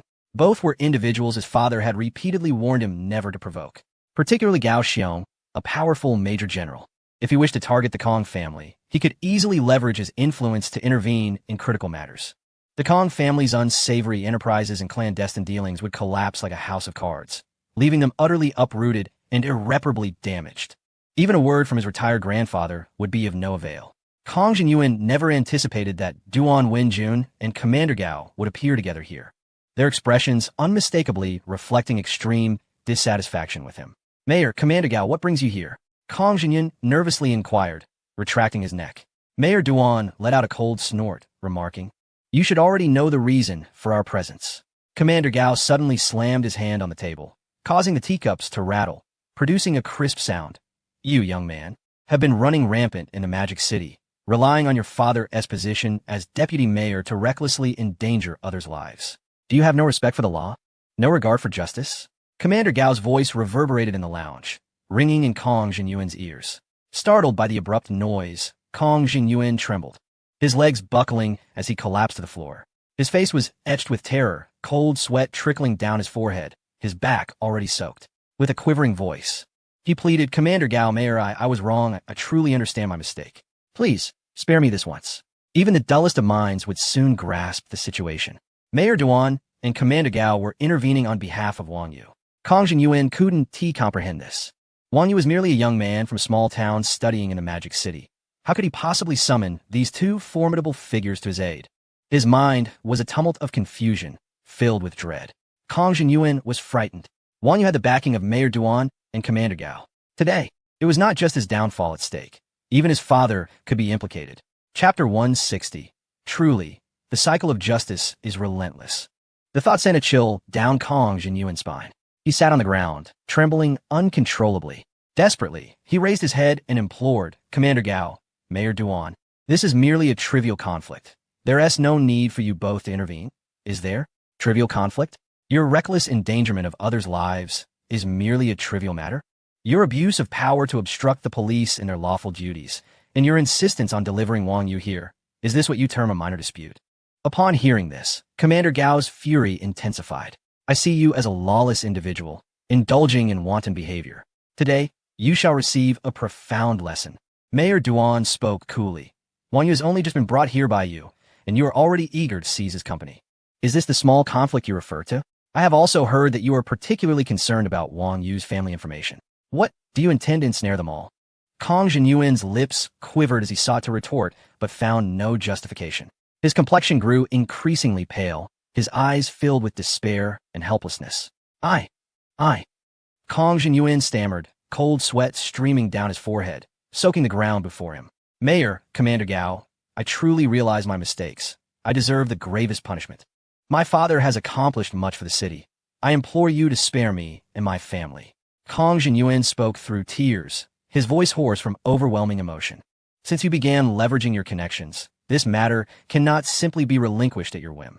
Over the years, you have wielded your status as Kong Zhongyao son to oppress many in the city. At that time, did you ever contemplate that calamity would not spare your family? Mayor Duan remarked coolly. Commander Gao expressed his disdain. Now you know to plead with us? Did you not consider the consequences while you acted with impunity? Do you believe that a mere plea for mercy can erase your transgressions? Were you not investigating Wang Yu's family background, preparing to ensnare them all? Very well. Call your father now and have them dealt with. I wish to see what farce a mere deputy mayor and a retired old man from the Kong family can create. I dare not. Kong Jinyuan finally managed to utter a few words, his voice faint as a whisper. At this moment, he was bereft of his former arrogance, overwhelmed by boundless regret and anxiety about his future. You dare not. Duan Wenjun looked at Kong Jinyuan's disheveled state, his expression cold and unyielding. I see you possess considerable audacity. Now you are afraid? It is too late. Commander Gao spoke calmly. Do you harbor dissatisfaction within? Do you think that Wang Yu's rise is solely due to our connections, leading you to this predicament? Allow me to enlighten you. Wang Yu's father is the chairman of Xianfeng Heavy Industries. Perhaps for a playboy like you, Xianfeng Heavy Industries seems inconsequential. But what if I add that his mother is the founder of Huayao Group? By the way, you are surely unaware of who Wang Yu's grandfather is, as he is merely a retired elder. However, he is a figure of great respect in his field. Young man, how dare you? Commander Gao shook his head, looking at him with pity, and continued, you believe that your father's influence grants you the right to act recklessly. Yet you remain oblivious to the caliber of individuals you have provoked. Kong Jinyuan's eyes widened in horror, his previously pale face now devoid of color, resembling a blank canvas. Commander Gao's words echoed relentlessly in his mind. The descriptions regarding the Wang Yu family background resonated in his ears like thunderclaps. The son of the chairman of the Pioneer Heavy Industry Group, the founder of Huayao Group, as his mother, and his grandfather being a highly respected figure in the central government. These words spiraled in his mind, plunging his thoughts into chaos. No, this is impossible, he murmured, his voice faint and trembling, laden with disbelief and profound fear. Kong Jinyuan finally comprehended why he had been unable to uncover Wang Yu's family background.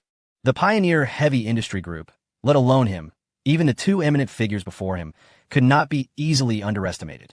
It was a formidable presence in the national industrial sector, capable of stirring monumental waves within the industry with a mere action. As for Huayao Group, it pertained to the country's economy and people's livelihoods, with the founder's influence being unfathomable. Regarding Wang Yu's grandfather, who was esteemed in the central government, it signified an immeasurable influence on the political stage of the entire Huagua. A retired elder possessing such power could only indicate that he once held a significant position or reached great heights. Before such individuals, he and his father felt like mere ants, easily crushed with a single finger. As Kong Jinyuan reflected on his actions towards Wang Yu, an overwhelming fear churned in his stomach, nearly causing him to vomit. He finally understood why Wang Yu always appeared so nonchalant while he had foolishly boasted about annihilating the Wang family.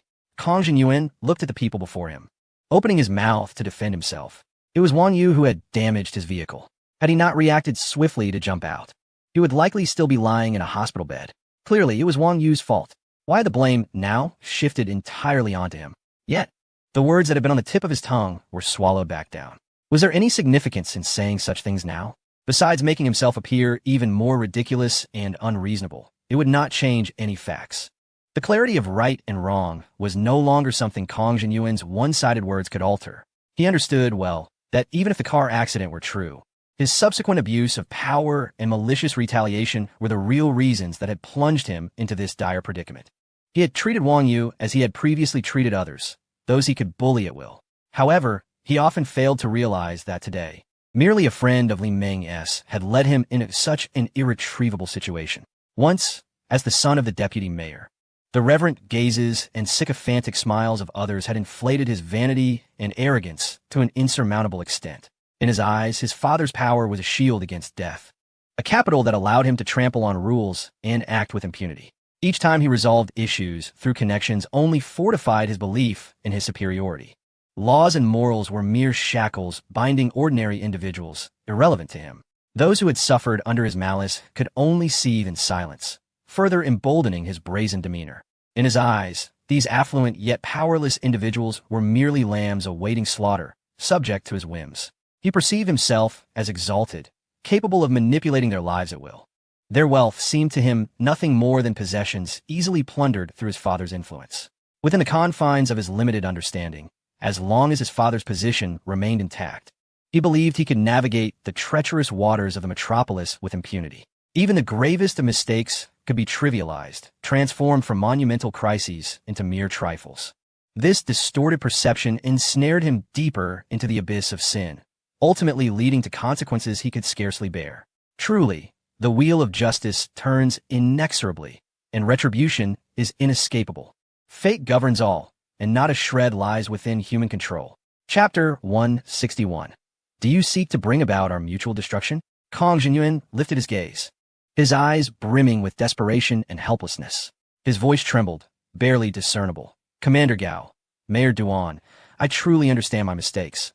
I dare not repeat them, I swear. I implore you for a chance. I am willing to bear any burden, only asking that you spare my family, innocent as they are. I beseech you, show mercy. Kang Jinyuan's gaze was fixed intently on Commander Gao and Mayor Duan, his eyes reflecting profound beseeching. At that moment, he resembled a parched wanderer in the desert.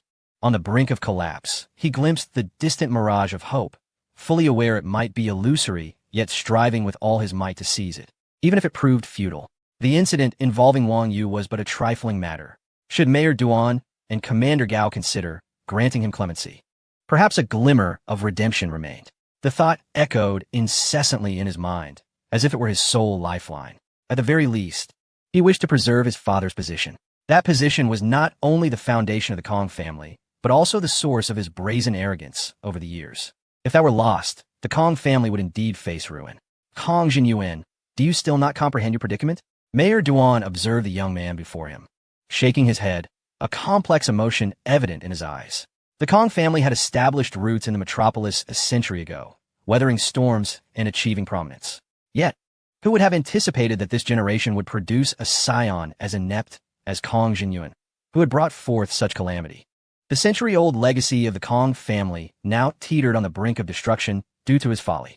Provoking Wang Yu was tantamount to incurring the wrath of one of the most powerful factions in the nation. Moreover, Kang Jinyuan remained oblivious to the gravity of the situation.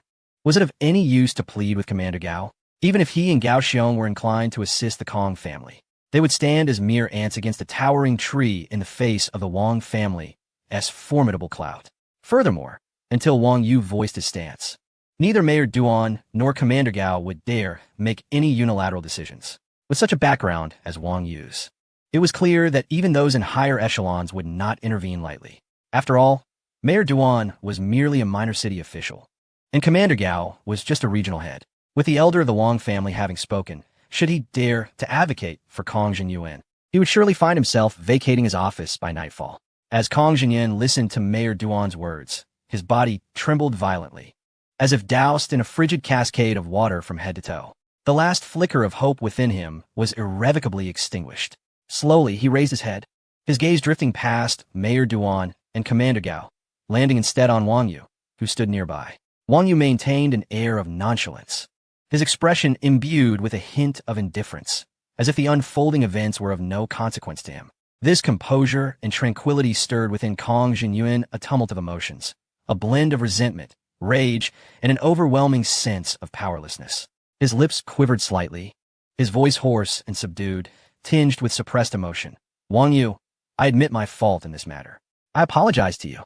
Kang Jinyuan bowed his once proud head, fully stripped of his former arrogance and dignity, yet with no alternative in sight. Wang Yu cast a sidelong glance at him before rising to his feet. He spoke with a light, almost mocking tone. Oh, young Master Kang, have you decided to bow your head? What happened to that earlier bravado? Weren't you just proclaiming that you'd ensure my family's ruin? What? Now you're changing your tune. Did you not say I was merely a parvenu, claiming I had climbed to the high branches from nowhere? A smirk danced upon Wang Yu's lips, his voice laced with unabashed scorn.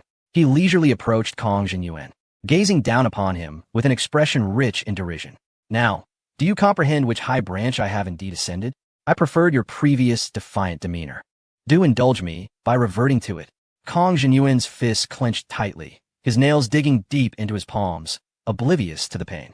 Wang Yu's frivolous tone and mocking gaze pierced his pride like a sharp blade. A surge of fury ignited within his chest, nearly erupting from his throat. Wang Yu. You. His voice was low and hoarse, as if forced through clenched teeth. Taking a deep breath, he endeavored to quell the tempest of anger within him. Wang Yu. I acknowledge my initial wrongdoing, I have lowered my head in contrition. What more do you desire? Must you drive me to absolute ruin for your satisfaction? I shall compensate you for all your losses, and I will even issue a public apology video across the internet. Wang Yu, I am aware of the formidable forces behind you, and I can see my defeat. Could you temper your wrath and grant me mercy? Wang Yu listened intently to Kong Jinyuan's entreaty, a profound smile playing at the corners of his mouth. With hands tucked into his pockets, he strolled leisurely before Kong Jinyuan, looking down upon him with a gaze that was now devoid of mockery, replaced instead by an icy detachment. Now you understand the importance of adhering to rules? Wang Yu chuckled softly, his voice low and grave. Your previous actions cannot be dismissed with a mere admission of guilt. If memory serves, it was you who first breached the established order, was it not? When faced with those less powerful than yourself, you disregard the rules. Yet, when confronting those with greater might, you expect me to simply let you off the hook. So, these rules are of your own making? Kong Jinyuan appeared to be utterly subdued, feigning genuine remorse. In truth, he merely felt unfortunate to have encountered someone as formidable as Wang Yu. Rather than recognizing the errors in his own conduct, he displayed his hypocritical facade with remarkable clarity. Feel free to state any demands. I shall accommodate you, he said. Kong Jinyuan covertly stole glances at Wang Yu's expression, wearing a smile of ingratiation, yet a flicker of barely perceptible resentment glimmered in his eyes. What can you possibly offer me? Wang Yu replied nonchalantly. I lack neither wealth nor power. Do you truly believe I desire your worthless apology? Unleash whatever means you possess. I fear you may soon find yourself devoid of any opportunity for regret. Wang Yu. Kong Jinyuan rose, fixing his gaze on Wang Yu. Do you intend for us to be locked in a deadly struggle? A deadly struggle? Do you even believe you are worthy? Wang Yu regarded Kong Jinyuan with an air of disdain. It seems you have yet to grasp the situation.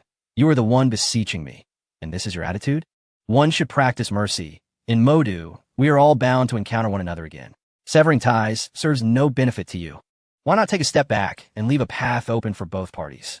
Kong Jinyuan, gritting his teeth, retorted, You may humiliate me, strike me, do as you please. But if you dare to lay a hand on my family, the Kong family will ensure that you pay dearly, even if it leads to mutual destruction. Naive, what gives you the audacity to threaten me? Wang Yu shook his head, finding Kong Jinyuan's defiance laughable.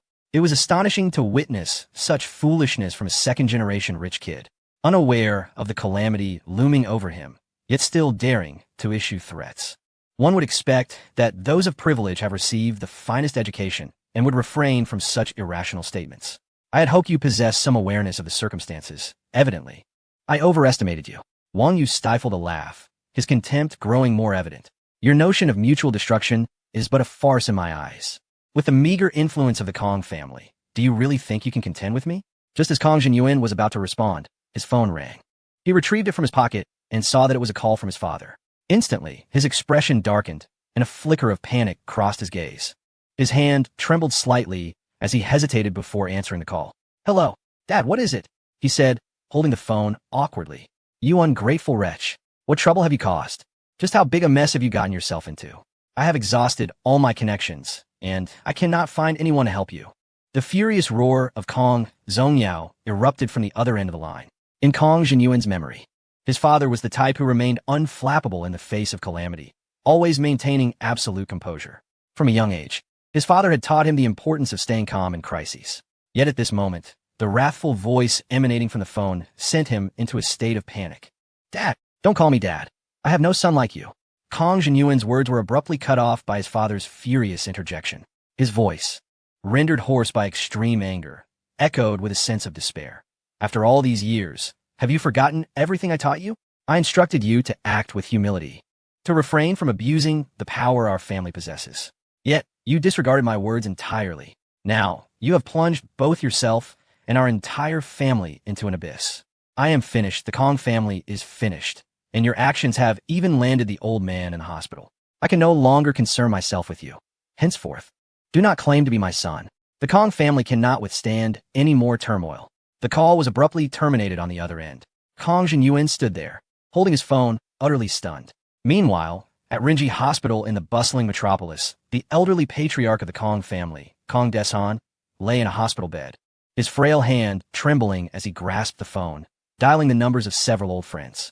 These individuals had once been esteemed guests of the Kong family during its zenith, having benefited greatly from his patronage and care. After a few rings, the call was finally answered. Xiao Li, it is I, Kong Desan, he spoke. His voice somewhat feeble, yet still imbued with an undeniable authority. A brief silence ensued on the other end, followed by a somewhat awkward response. Oh, old sir. Why are you personally calling? Is your health satisfactory? Kong Desan dismissed the pleasantries, speaking directly. Old Li, you must have heard about my grandson's predicament. I hope you can assist me in this matter. Another silence fell, and then came a nervous chuckle from the other side, tinged with reluctance. Old sir, it's not that I'm unwilling to help, but this situation is far too complicated. I find myself powerless. Kong Dishan's brow furrowed deeply, his grip on the phone tightening until his knuckles turned white. Suppressing his fury, he replied in a low tone, Xiao Li, when you were just starting out, I aided you significantly. Now that the Kong family is in dire straits, you choose to stand idly by? Old sir, please do not say that. I truly have no alternative. The authorities are watching closely. None dare to act rashly, Xiao Li continued. You should seek another solution. The call was ended abruptly. Kong Dishan's hand fell limply to his side, the phone slipping onto the blanket of the hospital bed. His chest heaved violently, breaths becoming increasingly labored, and his complexion grew paler. These people, he muttered, his voice rife with disappointment and anger. Gritting his teeth, he picked up the phone once more, dialing another number. This time, the recipient answered swiftly, their tone markedly more respectful. Old sir, why are you personally calling? Please, instruct me on what you need. The voice on the other end was laced with obsequiousness.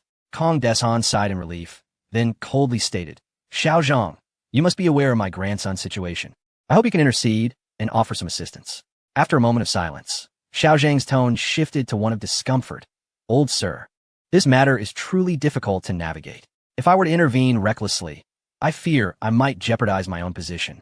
Kong Dishan's expression darkened further, his voice laced with indignation. Xiao Zhang, when you worked under me, I did not hesitate to promote you. The Kong family now finds themselves in dire straits. And this is how you repay me? The old man, do not be angry just yet. Xiao Zhang's voice trembled with panic. I too am powerless in this situation. This incident is truly monumental. I am utterly helpless. The call was abruptly terminated once more. Kong Desan pressed the hang-up button with force, the glow of the phone screen casting an increasingly ashen hue upon his face. He suddenly erupted into a fit of coughs. His emaciated shoulders shook violently, the convulsions seeming to threaten the very integrity of his insides. Kong Zongyao hurried forward to support his father, only to be violently shoved aside. Get away! Kong Desan gasped, his murky eyes fixed fiercely upon his son. What a fine son you have raised. The entire city is now a spectator to the Kong family's disgrace. He seized the medicine bottle from beside the pillow and hurled it against the wall, shards of glass exploding across the floor. Even Xiao Zhang dares to hang up on me. When he once knelt before me, begging for my endorsement, he was soaked in fear. Kong Zongyao silently crouched down, meticulously gathering the fragments of glass. Father, I have reached out to higher authorities. His voice was hoarse, as if sandpaper had grazed his throat.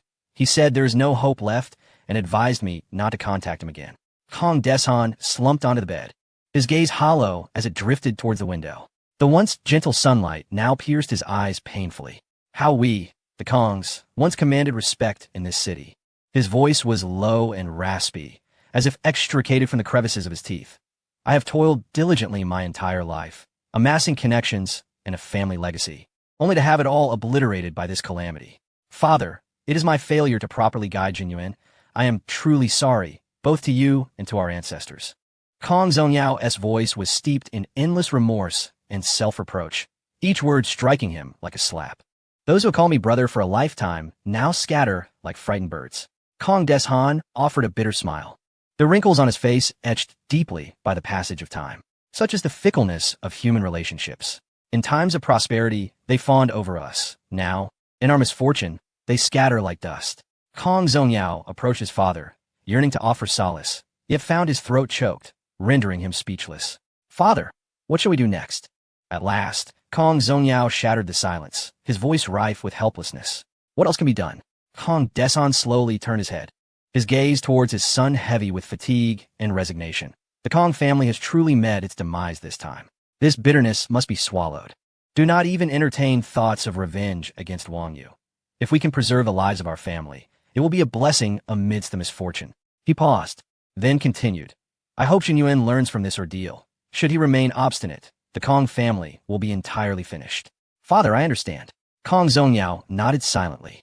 Turning to exit the room, he arrived at the end of the hospital corridor, gazing out at the bustling streets, his heart a tumult of emotions. Before this day, the Kong family enjoyed such splendor in this city. Yet now, they are reduced to the most humble supplicants, begging for others' forgiveness.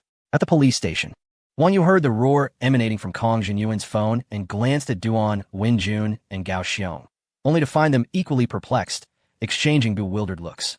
A slight furrow creased Wang Yu's brow as a flicker of contemplation crossed his eyes. Initially, he had presumed that these two were exerting pressure on the Kong family on his behalf. However, their reaction suggested otherwise. It was likely that either his father or grandfather had intervened from another angle. Given that the situation was nearing resolution, he saw no reason to remain involved. Others would take care of the Kong Jinyuan family. Wang Yu turned to Director Ma, who stood dazed at the doorway, and inquired, Director Ma, may I take my leave now? Upon hearing this, Director Ma hastily nodded, a sycophantic smile plastered across his face. Of course, young Master Wang. You are free to leave at any time. Today's incident was entirely a misunderstanding. We nearly offended you, and I sincerely apologize. I will come to your residence later to make amends. As he spoke, he incessantly wiped the cold sweat from his brow, his eyes reflecting sheer panic. Director Ma could hardly contain his eagerness for Wang Yu to depart. The young master was akin to a ticking time bomb. Whoever dared to provoke him would face dire consequences. If Wang Yu lingered any longer, it would surely spell trouble. Observing Director Ma's anxious demeanor, Wang Yu nodded slightly in acknowledgement before turning to exit the police station. Upon witnessing this, Duan Wenjun and Gao Xiong promptly rose to follow. Li Ming, standing to the side, watched the unfolding drama with a complex gaze directed at Kong Jinyuan. The frequent interactions between their families during their childhood had woven their lives together. However, in Li Ming's heart, those moments were filled with unpleasant memories. Kong Jinyuan had always exploited his privileged background, behaving arrogantly and bullying other children, including her. His outrageous antics only deepened her disdain for him.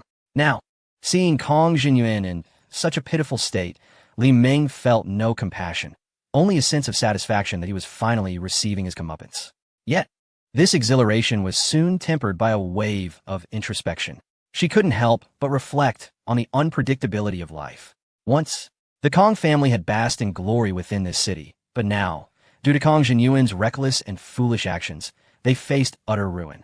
The flattery and crowds that once surrounded the Kongs had vanished, leaving only desolation and despair in their wake. Shifting her gaze away from Kong Jinyuan, Li Ming silently rejoiced in her decision to sever deeper ties with him. She felt fortunate to stand alongside Wang Yu.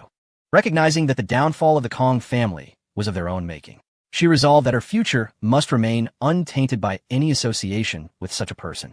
Just as Wang Yu reached the door to the lounge, a sudden commotion erupted behind him. Kong Jinyuan staggered to his feet, his knees crashing painfully against the tiled floor as he lunged toward Wang Yu's legs, using both hands and feet in a desperate scramble. His disheveled hair clung to his sweat-soaked forehead, and his tear-streaked face resembled that of a hapless dog bereft of its backbone. Young master, Wang Xiao, I beseech you. He clung desperately to Wang Yu's calf, his voice trembling with a sobbing plea. I will bow before you. I will be your dog. I will do whatever you command. I was wrong. I implore you. Show mercy and spare me. Without the protection of the Kong family, the days of Kong Jinyuan's arrogance were irrevocably over. Wang Yu cast his gaze downwards, the tip of his shoe pressing against Kong Jinyuan's chin, commanding, let go. Wang Yu wrinkled his brow in distaste, attempting to shake him off, yet Kong Jinyuan clung even tighter. In that moment, Kong Jinyuan's mind was flooded with memories of those he had tormented. Now, with the Kong family's downfall imminent, how could they possibly let slip this chance for retribution? They would repay the humiliation he had inflicted upon them tenfold. He might find himself battered and bruised, left to languish in a dark corner, unnoticed. He could lose all his possessions, reduced to utter destitution, unable to find his footing in this city ever again. At that moment, Kong Jinyuan could no longer uphold his proud dignity and sense of self-importance. Wang Yu looked down upon him with a mocking smile, a cold sneer gracing his lips. Do you think that feigning pity will absolve you? Now that the Kong family is crumbling, you finally know fear? It is too late. You have brought this upon yourself, and you shall reap the consequences. With that, Wang Yu kicked away Kong Jinyuan's grasp from his calf and strode out of the lounge. To pretend to be pitiful at this juncture was utterly absurd and ludicrous. Kang Jinyuan did not truly comprehend his errors. He was merely aware that his demise was imminent. The pressure of authority forced him to lower his once proud head. Until the very last moment, Kang Jinyuan clung to a sliver of hope, attempting to threaten Wang Yu.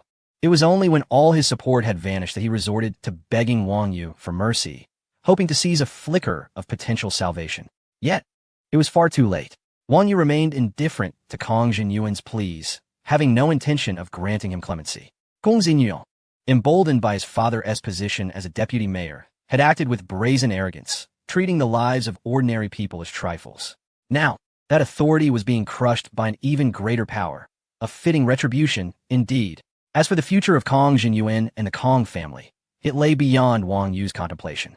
Director Ma escorted Wang Yu to the entrance of the police station.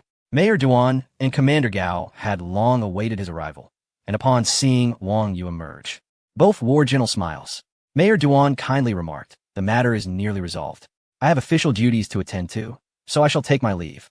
Wang Yu, hearing this, hurriedly stepped forward with a smile, saying, "I am immensely grateful for the assistance of Uncle Duan and Uncle Gao.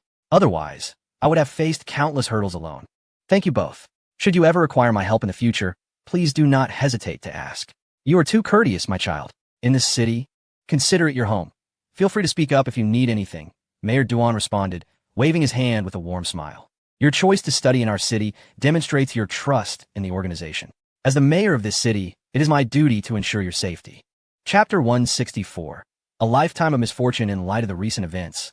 I am relieved that you do not hold me accountable. Rest assured, I shall provide you with a satisfactory resolution to this matter. Furthermore, I will enhance our organizational management to ensure that such incidents are utterly eradicated, Mayor Duan stated earnestly. Commander Gao laughed heartily. Maintaining the peace of our metropolis is indeed our duty. Moreover, as you are such an exceptional young individual studying here, we are committed to safeguarding your well-being. Nowadays, most children from the leading families of Hua country are sent abroad for their education. Yet your choice to study in our city is a testament to your trust in us. We shall ensure that you are not wronged, nor shall we allow any malevolent influences to affect you. Wang Yu felt warmth in his heart and replied with a smile, "You truly overstate the matter.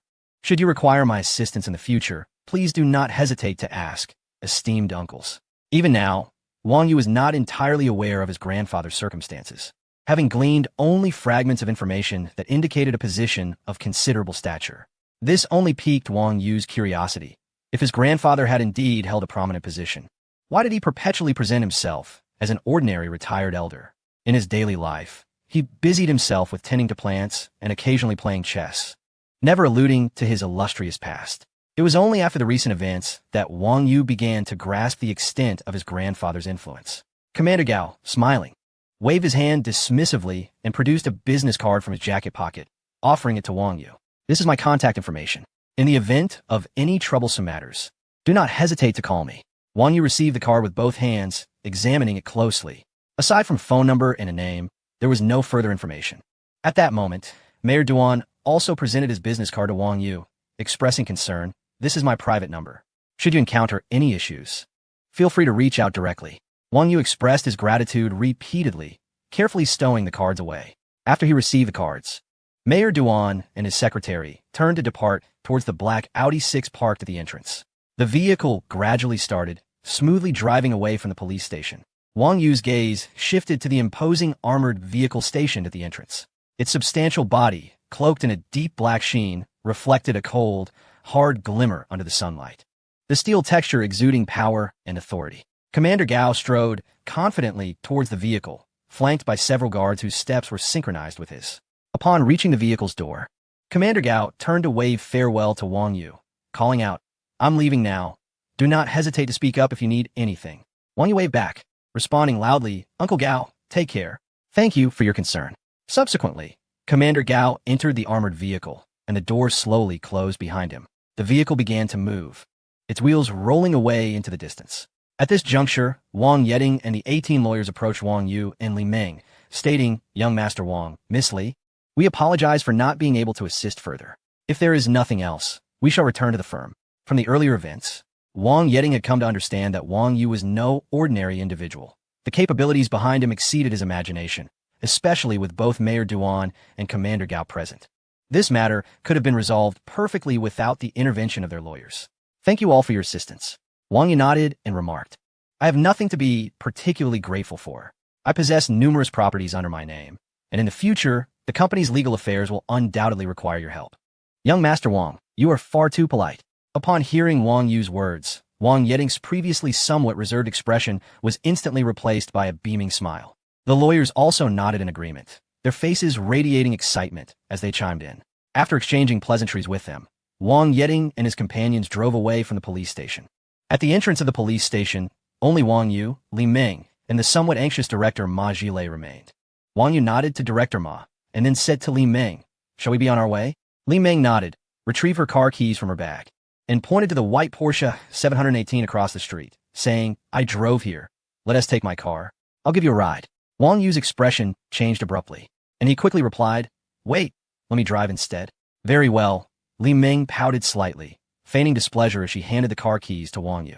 He accepted the keys with a resigned smile, pressed the unlock button, opened the door of the Porsche 718, and took a seat inside. Li Ming followed suit, sitting in the passenger seat. With a press of the accelerator, the Porsche 718 exited the police station. Director Ma Zhilei stood rooted in place, watching the duo's departing figures. With a broad smile, he shouted, Young Master Wang, Miss Li, take care. Should you require anything in the future, do not hesitate to call. I am at your service. Wang Yu waved to acknowledge him.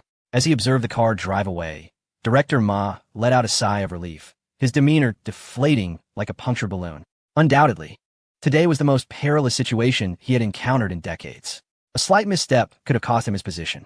He had never felt such fear, not even during his early days when he clashed with drug lords. Wiping the sweat from his forehead, he realized that his uniform was already soaked with cold perspiration.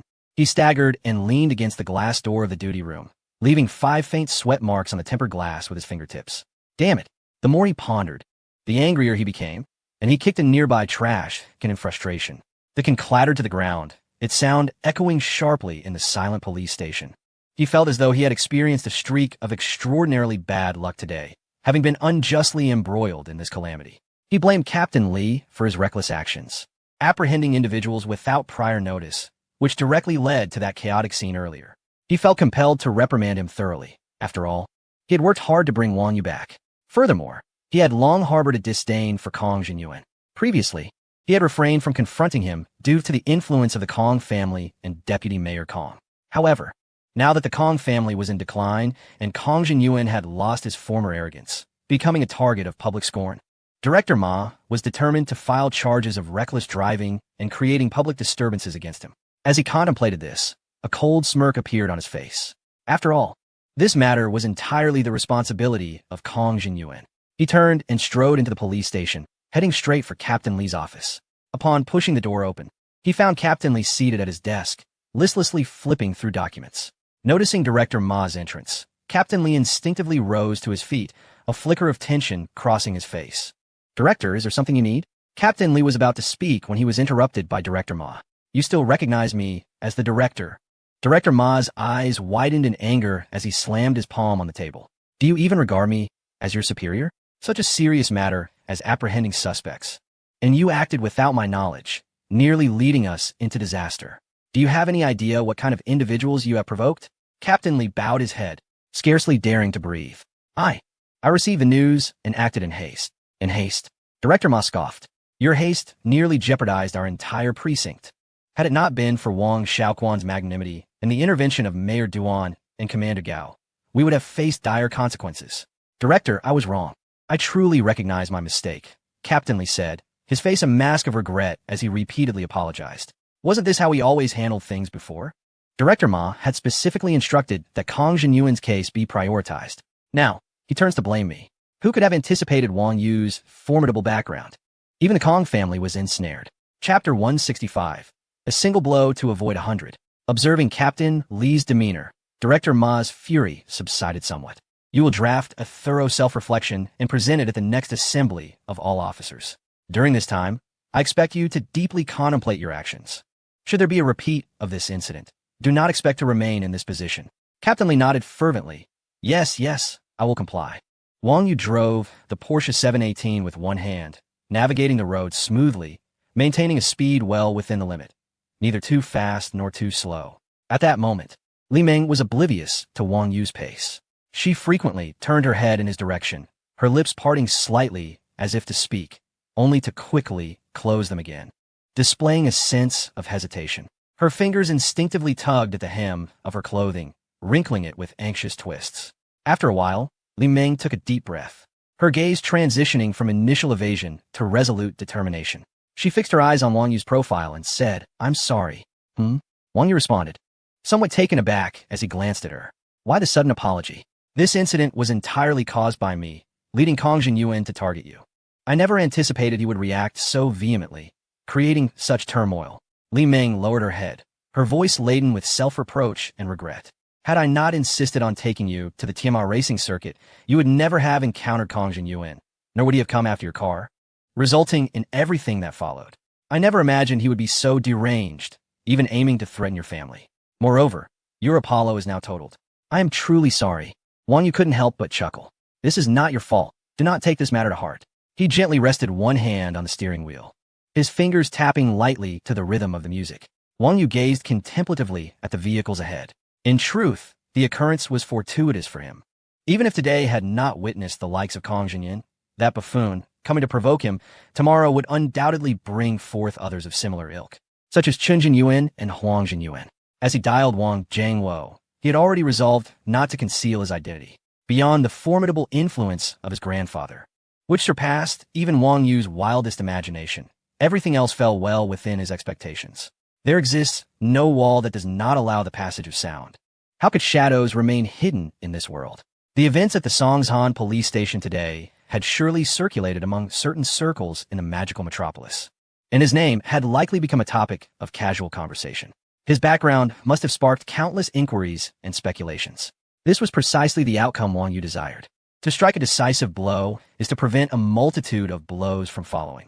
By judiciously revealing some of his background, he could both intimidate those with nefarious intentions and clear a portion of the path for his future endeavors, thus averting further nuisances from minor irritants like Kong Jinyuan. A faint smile graced the corners of Wang Yu's mouth as he turned to the guilt-ridden Li Meng and gently remarked, "Although Apollo has met its demise, I still possess a Ferrari LaFerrari and a Porsche in 918 in my garage. In due time, we shall return to the racetrack." At the mention of the racetrack, a fervent glimmer ignited in his eyes. Despite the brevity of his time on the track today, he remained enamored with the fleeting thrill of speed, the roaring engines, the acrid scent of tires grinding against the asphalt, and the exhilarating rush of wind against his ears. All seemed to possess an enchanting allure that set his blood ablaze. "Wow!" Li Meng exclaimed, her eyes widening in disbelief. "You actually own a LaFerrari and a Porsche 918? She quickly realized her slip and blushed, casting a shy glance at Wang Yu. "Indeed," he replied, a smile playing on his lips as he nodded slightly.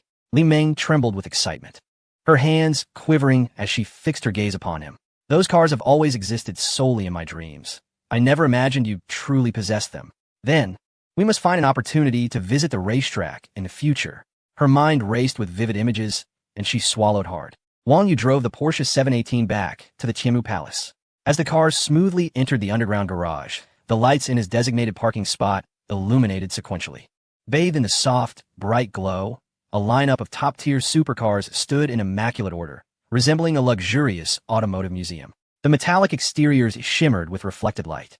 Li Meng's attention was immediately drawn to the striking Ferrari LaFerrari, its vibrant red paint captivating to the eye, while the sleek contours of its body seemed poised to slice through the wind. She approached slowly, gently caressing the car's surface, savoring the cold yet potent metallic texture, murmuring, "So this is a LaFerrari." Not far away, the Porsche 918 and McLaren 1 stood quietly in repose, with a distinctive design and an overwhelming sense of technology. Li Meng strolled slowly around the car, her eyes unwilling to part from it even for a moment, her breath quickening. "The fluid lines are simply perfect," she murmured in admiration. "If you like it, I'll let you drive it next time," Wang Yu said, having approached her from behind with a smile. Li Meng abruptly turned her head, her eyes filled with surprise and disbelief. "Really? Can I?" "Of course, as long as you wish," Wang Yu affirmed with a nod. She reluctantly cast a final glance at the Porsche 918 before turning to face Wang Yu. "I truly appreciate you today. Without you, I wouldn't have had the chance to experience these supercars up close," Li Meng said sincerely. Wang Yu waved his hand dismissively. No need to be so formal. There will be plenty of opportunities in the future. I'll take my leave now. Goodbye, Li Ming said, waving at Wang Yu before driving away from the Tianmu Palace. Wang Yu turned back to the garage, lost in thought, then made his way toward the elevator. It seemed he needed to acquire more vehicles. With Apollo damaged, only the McLaren 1, Porsche 918, and LaFerrari remained in his garage. When he initially purchased Tianmu Palace, he had received a generous number of parking spaces, and now, more than half remained vacant. Furthermore, there were additional spaces included with the purchase of the units beneath Tianmu Palace. He needed to find an opportunity to fill these empty spots. Leaving them unoccupied would be a waste. Entering the elevator, he pressed the button for the top floor. Upon exiting, Wang Yu approached the entrance where the bodyguard stood vigilantly. Seeing Wang Yu arrive, he respectfully greeted, "Good evening, boss." Wang Yu nodded slightly in acknowledgement and continued into the room. Upon returning, he was somewhat surprised to find Ren Ningxuang absent that evening, which left him feeling a tinge of regret. He had hoped to enjoy her exquisite dance once more. Wang Yu sighed softly, casually hanging his coat on the rack before pacing to the window, gazing down at the bustling night scene, his thoughts drifting far away. At that moment, his phone suddenly rang. He picked it up to see it was his father, Wang Zhengwo, calling. "Hello, Dad, what is the matter?" Wang Yu answered. On the other end of the line, Wang Zhengwo's steady voice resonated. "Xiao Yu, you've handled this matter well. Yu Haventii brought shame to the Wang family. However, the bigger the tree, the more wind it attracts. You must proceed with greater caution in the future to avoid harm." Wang Yu replied earnestly, "Dad, rest assured. I know what I'm doing. I'm fully aware of my actions. And I will certainly be more vigilant in the future to avoid bringing disgrace to the family or putting myself in danger." Wang Zhengwo paused momentarily before continuing. "Are you back at school now?" "Not yet. I bought a small apartment at Zhongliang Haijing No. 1. Wang Yu hesitated before responding honestly. As the words left his mouth, he felt a sense of calm within. With the systematic ability for cognitive modification, Wang Yu was utterly unconcerned about his father's suspicions regarding the origins of his funds. After all, Wang Zhengwo had already attributed the source of the money to his grandfather's generous gifts.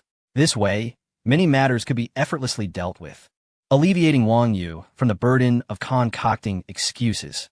"The Cargill CV No. 1 is that community in Lujiazui, right?" "Indeed." After a brief silence, Wang Zhengwo continued. "If you prefer not to stay at school, that's perfectly fine. I recall that I own quite a few properties in the Magic City.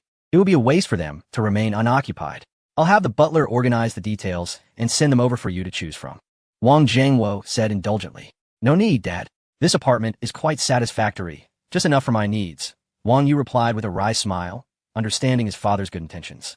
"In fact, I've also purchased several properties nearby, with various locations and layouts. I truly have enough." "You rascal," Wang Zhengwo chuckled, a hint of teasing in his tone. "Since they are vacant, consider this a gesture for your little girlfriends, so they have a place to stay when you can't manage the arrangements." "Ah," Wang Yu exclaimed, astonished. "How did you know, Dad?" "Ha ha." Wang Zhengwo's hearty laughter echoed through the receiver. "You are my son. How could I not understand you? Being young and passionate, it's quite normal to have a few romantic entanglements. I want to interfere with that, but there's one thing you must bear in mind." His tone turned serious. "Regardless of whom you are with, always remember to respect and take responsibility. Relationships are not a trifling matter. Avoid causing any harm out of impulsiveness, as the repercussions could tarnish the reputation of our Wang family. Moreover, if you feel it's right, don't hesitate." Wang Zhengwo chuckled lightly, then shifted the topic. "Your grandparents have been incessantly expressing their desire for great-grandchildren. When you have the chance, bring a few children home to liven things up for the elders. I see you are quite swift in finding girlfriends. If you wish, feel free to bring back children as well. Your father can still manage that." "Well, if it comes to it, there's always your grandfather and maternal grandfather, especially your grandfather, who is eager for you to hurry up and have a few sturdy boys." One you could only respond with a mix of laughter and exasperation. "Dad, please stop teasing me. It's not as easy as you make it sound. Having more children requires time." Wang Zhengwo chuckled again. "You young man, don't make excuses. I can see you simply haven't had your fill of fun yet. By the way, Dad, how is Grandpa doing?" Wang Yu quickly diverted the topic. "Today, at the police station, Grandpa had Commander Gao for the Magic City Military District come over." From the tone of Commander Gao, before Wang Yu could finish, Wang Zhengwo interrupted. "Regarding your grandfather, there's no need to inquire further. When the time comes for you to know, you will naturally be informed. But I warn you, don't use your grandfather's name to stir trouble. If you have any issues, just communicate them to me. Also, if your grandfather offers you anything, accept it yourself. Understood. Wang Yu nodded in agreement. All right. Wang Zhangwo continued, stating that the elderly Kong patriarch had managed to leverage some connections to plead for mercy from him. Observing the man's advanced age, he decided to merely request that his son step down, thus bringing the matter to a close. He surmised that thereafter, the Kongs would no longer stir up trouble in the bustling metropolis. Wang Zhangwo asserted, I have resolved this issue for you, but do not presume that you can act with impunity like Kong Jinyuan. Should I discover you engaging in unscrupulous activities or unlawful deeds, I shall be the first to take action against you. Wang Yu chuckled lightly in response. Father, rest assured, I am well aware of my boundaries. How could I possibly descend to the level of someone like Kong Jinyuan? You know me.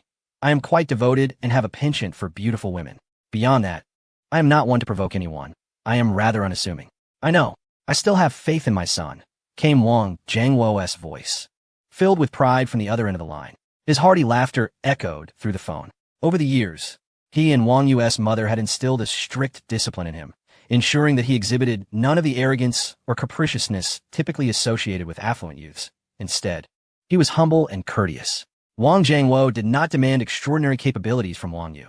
He merely wished for him to stay on the right path and keep pace with the world around him. Observing Wang Yu's conduct during his time studying in the metropolis, he felt assured that he was doing well, at least devoid of the vices often found in other wealthy heirs. Wang Yu approached life and work with composure and methodical precision. As for having multiple girlfriends in their family, that was hardly seen as a flaw. Rather, it was considered a significant advantage. If you do not assist me, I suppose I could directly appeal to grandfather, Wang Yu remarked, raising an eyebrow. Upon hearing this, Wang Zhangwo feigned annoyance. You rascal.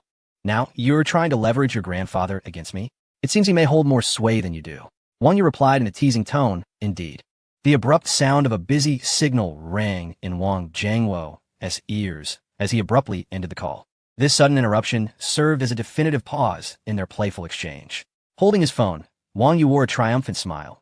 Typically, he faced reprimands from Wang Zhangwo, but today he felt he had turned the tables. This long-awaited sense of victory filled him with joy, revealing an amusing side to their relationship. He put down his phone and stood by the window, gazing at Lujiazui. Beneath the night's veil, the streets thrummed with life, vehicles flowed like water, and pedestrians moved like a woven tapestry. The cacophony and vibrancy of the city coalesced to form its unique dynamism. Wang Yu was momentarily perplexed as to how his father could have built such a formidable enterprise as the Vanguard Heavy Industry Group from scratch, particularly in critical sectors such as energy, aerospace, and equipment manufacturing. This was no endeavor that could be accomplished by mere capability alone. It now seemed evident that his grandfather's assistance had played an indispensable role. As Chapter 167, Judgment from Hell, unfolded, Wang Yu remained deep in thought when his phone buzzed yet again. He retrieved it, only to be struck by a wave of shock. What on earth is this? He exclaimed. Has it been infected with a virus? His reaction was understandable, for the screen displayed no specific caller ID. Only 2 lines of text flickered on the screen. Urgent call from the vocational school line. Please answer immediately. It is of utmost urgency. Hello. What you have received is an emergency call from the strategic core department of your family. Please confirm that your environment is safe and private. Stay away from crowded areas. And avoid any potential eavesdropping risks. Answer immediately. A scam call? Wang Yu's mind was instantly engulfed in confusion. The thought of a scam flickered in his mind, but he quickly dismissed it. The wording, the gravity of the situation, did not resemble the fabrication of an ordinary scammer. They lacked the audacity. Yet, if it were not a scam, why would it be so peculiar? It was not uncommon for an ordinary person to acquire a premium phone number with enough money. It was entirely feasible, if Wang Yu desired it. He could easily purchase a plethora of premium numbers from the 3 major telecom operators. To him, those digits were merely a string of symbols, readily accessible and insignificant. However, Wang Yu was evidently not so trivial. Given his status, he had no need for such superficial adornments. Yet, the call from his mobile displayed no number, only text. This was a first for Wang Yu in both his lives. After a moment's contemplation, he formed a tentative hypothesis regarding the call. Steadying his nerves, he answered, Hello? What's the matter, my eldest grandson? Can't even recognize your grandfather's voice? An aged voice emerged from the other end of the line. Grandfather, is that really you? Wang Yu exclaimed, a hint of surprise in his tone. Ha ha. As Wang Yu's words faded, a hearty laugh resonated from the phone.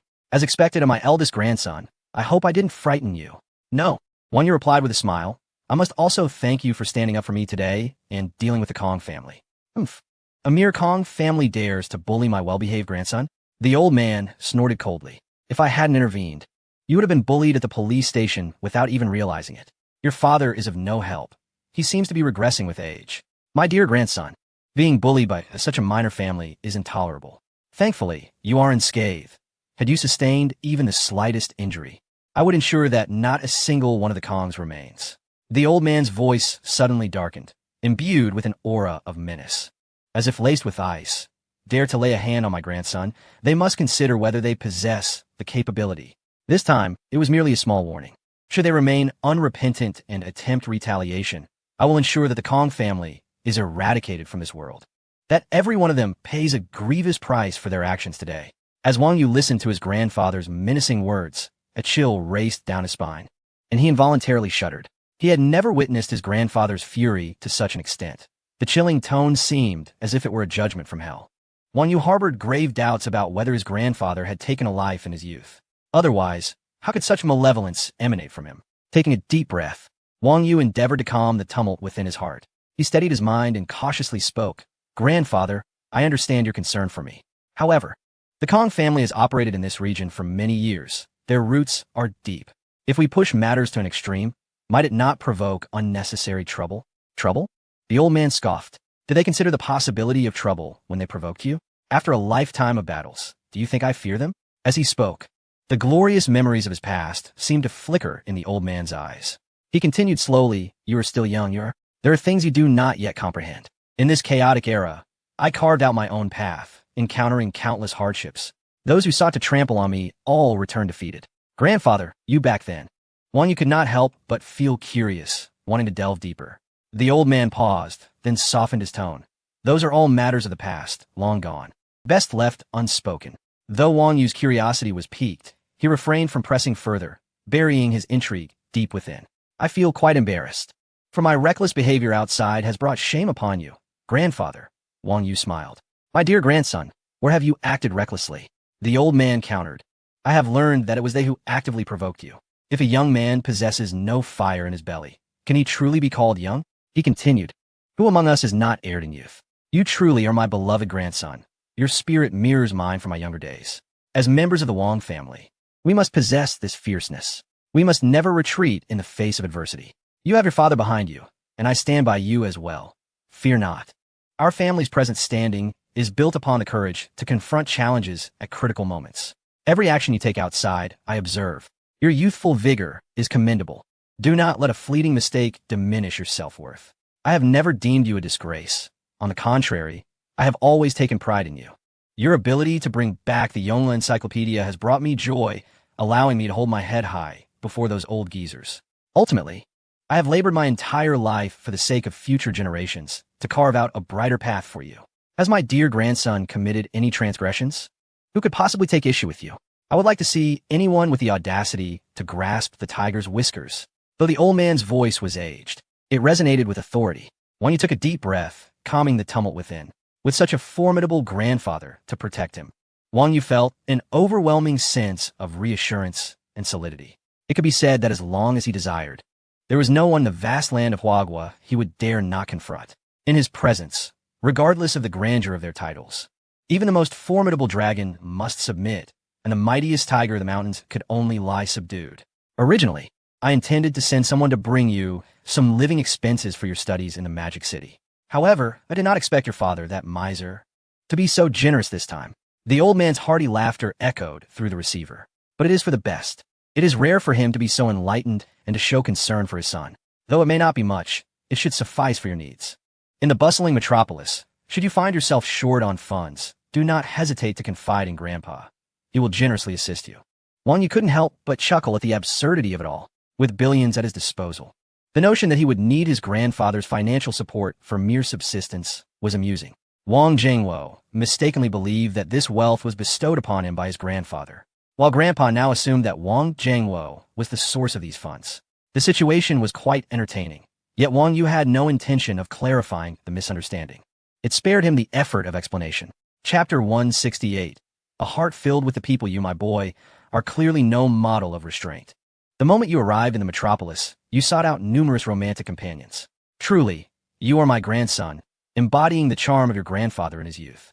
Grandpa's aged laughter echoed from the other end of the phone. Wang Yu's countenance darkened instantly, followed by a flush of embarrassment. He had believed that his escapades in the city would remain a secret.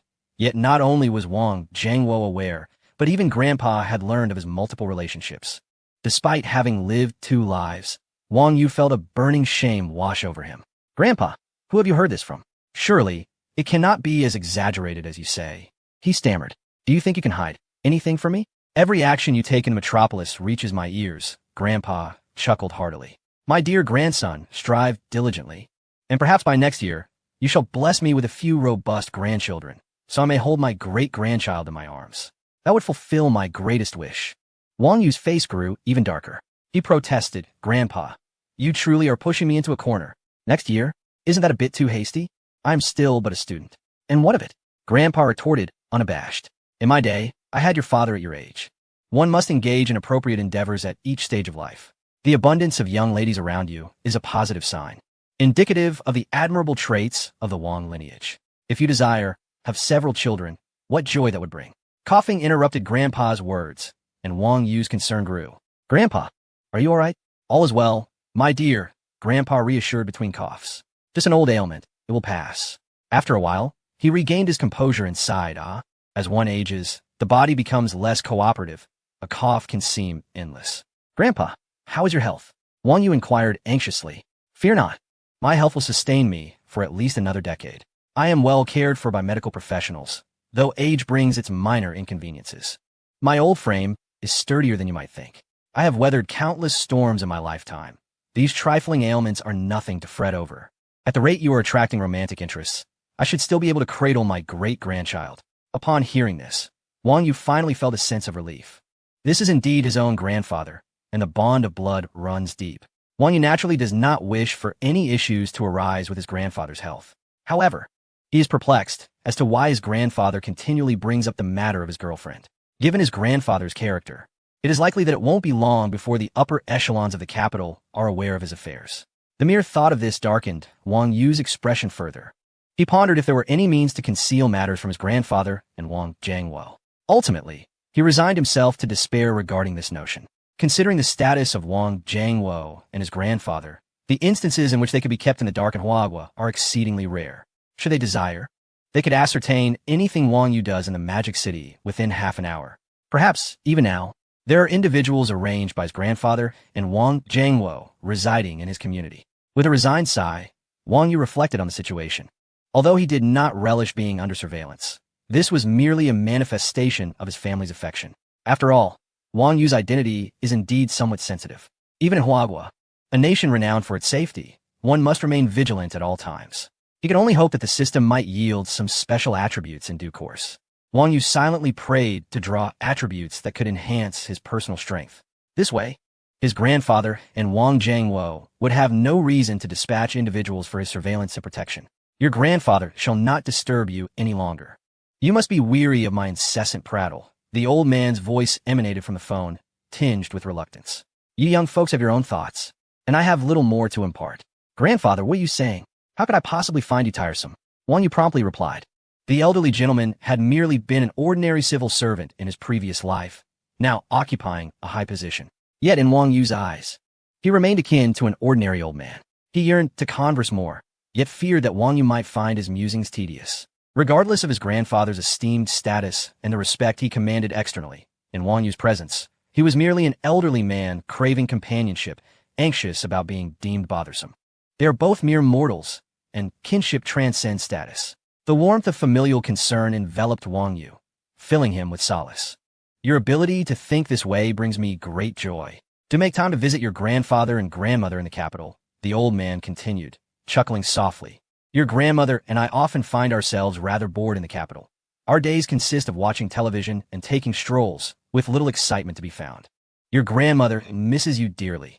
She has been mentioning lately that she wishes to prepare your favorite mapo tofu. Wang Yu's eyes welled with moisture in an instant. He nodded resolutely. I shall make a trip to the capital soon. Even without his grandfather's urging, Wang Yu had intended to carve out time to see them. In this new life, He had yet to reunite with his grandparents. He wondered if their health remained as robust as in his previous existence. Good, good, good. I shall ensure your grandmother prepares a feast for you. The old man's voice brimmed with anticipation. After a brief pause, he continued, my dear grandson, I must impart a few more words of advice. While you are alone in the Magic City, it is imperative that you focus your thoughts on studying and learning. You are currently at the age of striving, where knowledge transforms destiny, a truth that remains timeless. Although our family does not require your endeavors to flourish, it is imperative that you do not bring about its decline. Taking a deep breath, grandfather continued with earnestness. Moreover, it is natural for young individuals to be curious about relationships between men and women. I understand this, but one must not become ensnared by such distractions. The sons of the Wang family are destined to occupy esteemed positions, their hearts filled with the welfare of the people, and they must not be hindered by romantic entanglements. Grandfather expressed his contentment upon observing your well-laid plans and the commendable operations of your company. Should you encounter challenges within your business, do not hesitate to consult your father. After all, he manages a substantial enterprise and possesses far greater experience than you. Heed his advice, and you shall avoid many unnecessary detours. With a voice imbued with the wisdom of years, grandfather stated with measured calmness, if anyone dares to trouble you, remember to call me immediately, while I am still able. I shall exert my influence.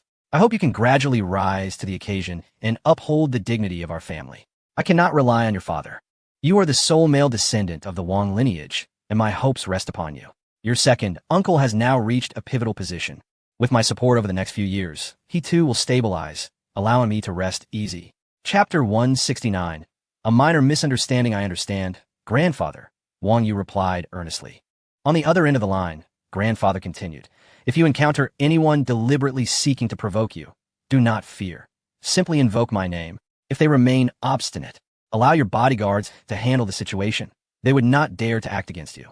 Listening to grandfather's commanding words, Wang Yu felt a warm surge of gratitude, his lips curling into a faint smile.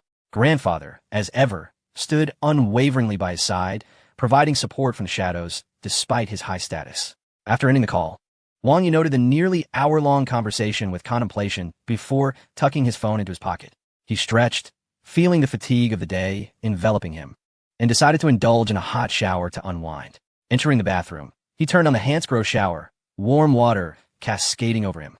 He closed his eyes in comfort, the weariness of the day gradually dissipating with the flowing water.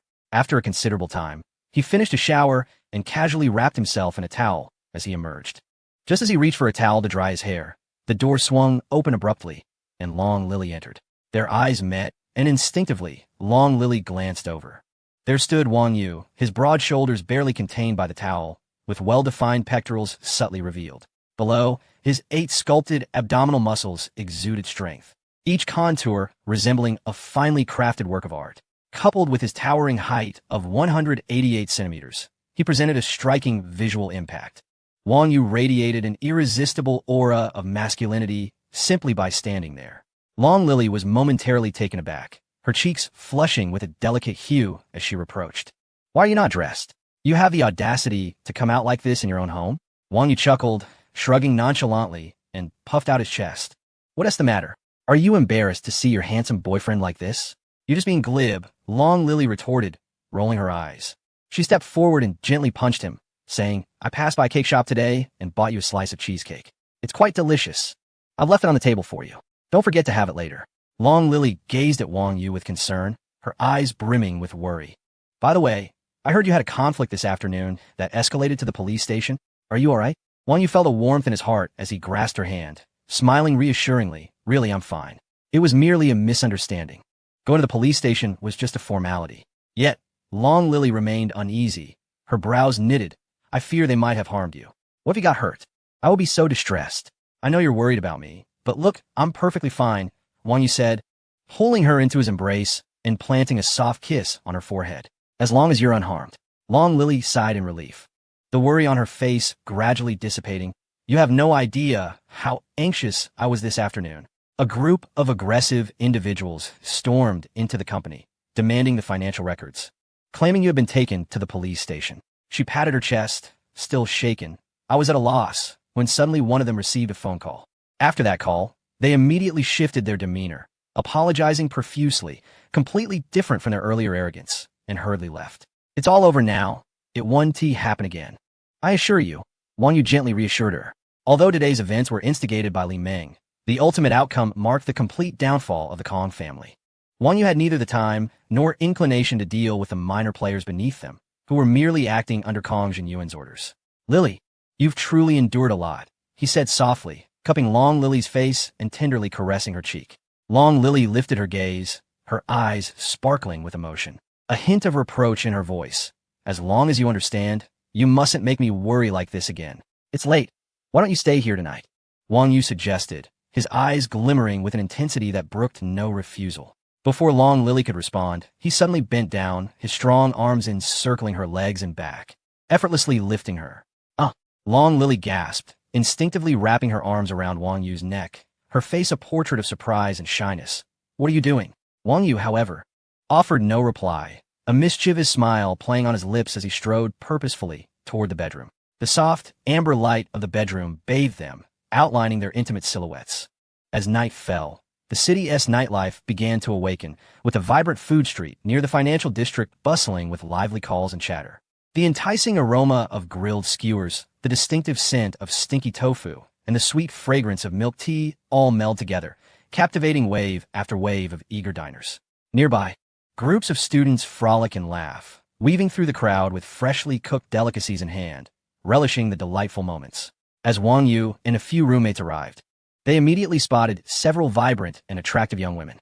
These ladies, clad in either simple attire or short black skirts, exuded an air of youthful exuberance. Zheng Zhen's eyes sparkled with excitement as he nudged Wang Yu's shoulder and whispered eagerly, "Look at all the beauties in this snack street. Come on, you rascal. Your eyes are nearly popping out. Are you brave enough to approach them?" Wang Yu retorted with a slight smirk, hinting at playful sarcasm. His gaze inadvertently swept over the girls in the vicinity. One could not help but acknowledge the charm of university life. A quick glance revealed a few stunning girls nearby. Zheng Zhen scratched his head sheepishly, chuckling softly, and fell silent. Niu Bin clearly shared the sentiment, grinning as he remarked, "Why don't we see them dressed like this at school? They must reserve the black stockings for outside campus." The tall fellow chimed in, nodding in agreement, "Absolutely. They look much better this way." The four friends chatted as they strolled, casually finding a barbecue stall to settle down. Recently, Zheng Zhen had started dating a girl studying at Fudan University, not far from the University of Finance. Niu Bin and the tall guy, upon learning this, had been clamoring in their dorm about their own lack of romantic prospects. Zheng Zhen, thinking of his girlfriend's single roommate, organized this evening's gathering. He had already spoken with his girlfriend, and they were on their way. As for Wang Yu, he was reluctantly dragged along to cover the bill, supposedly to make amends for years of secrecy from his friends. Wang Yu was indifferent, treating it as a meal with his dorm mates.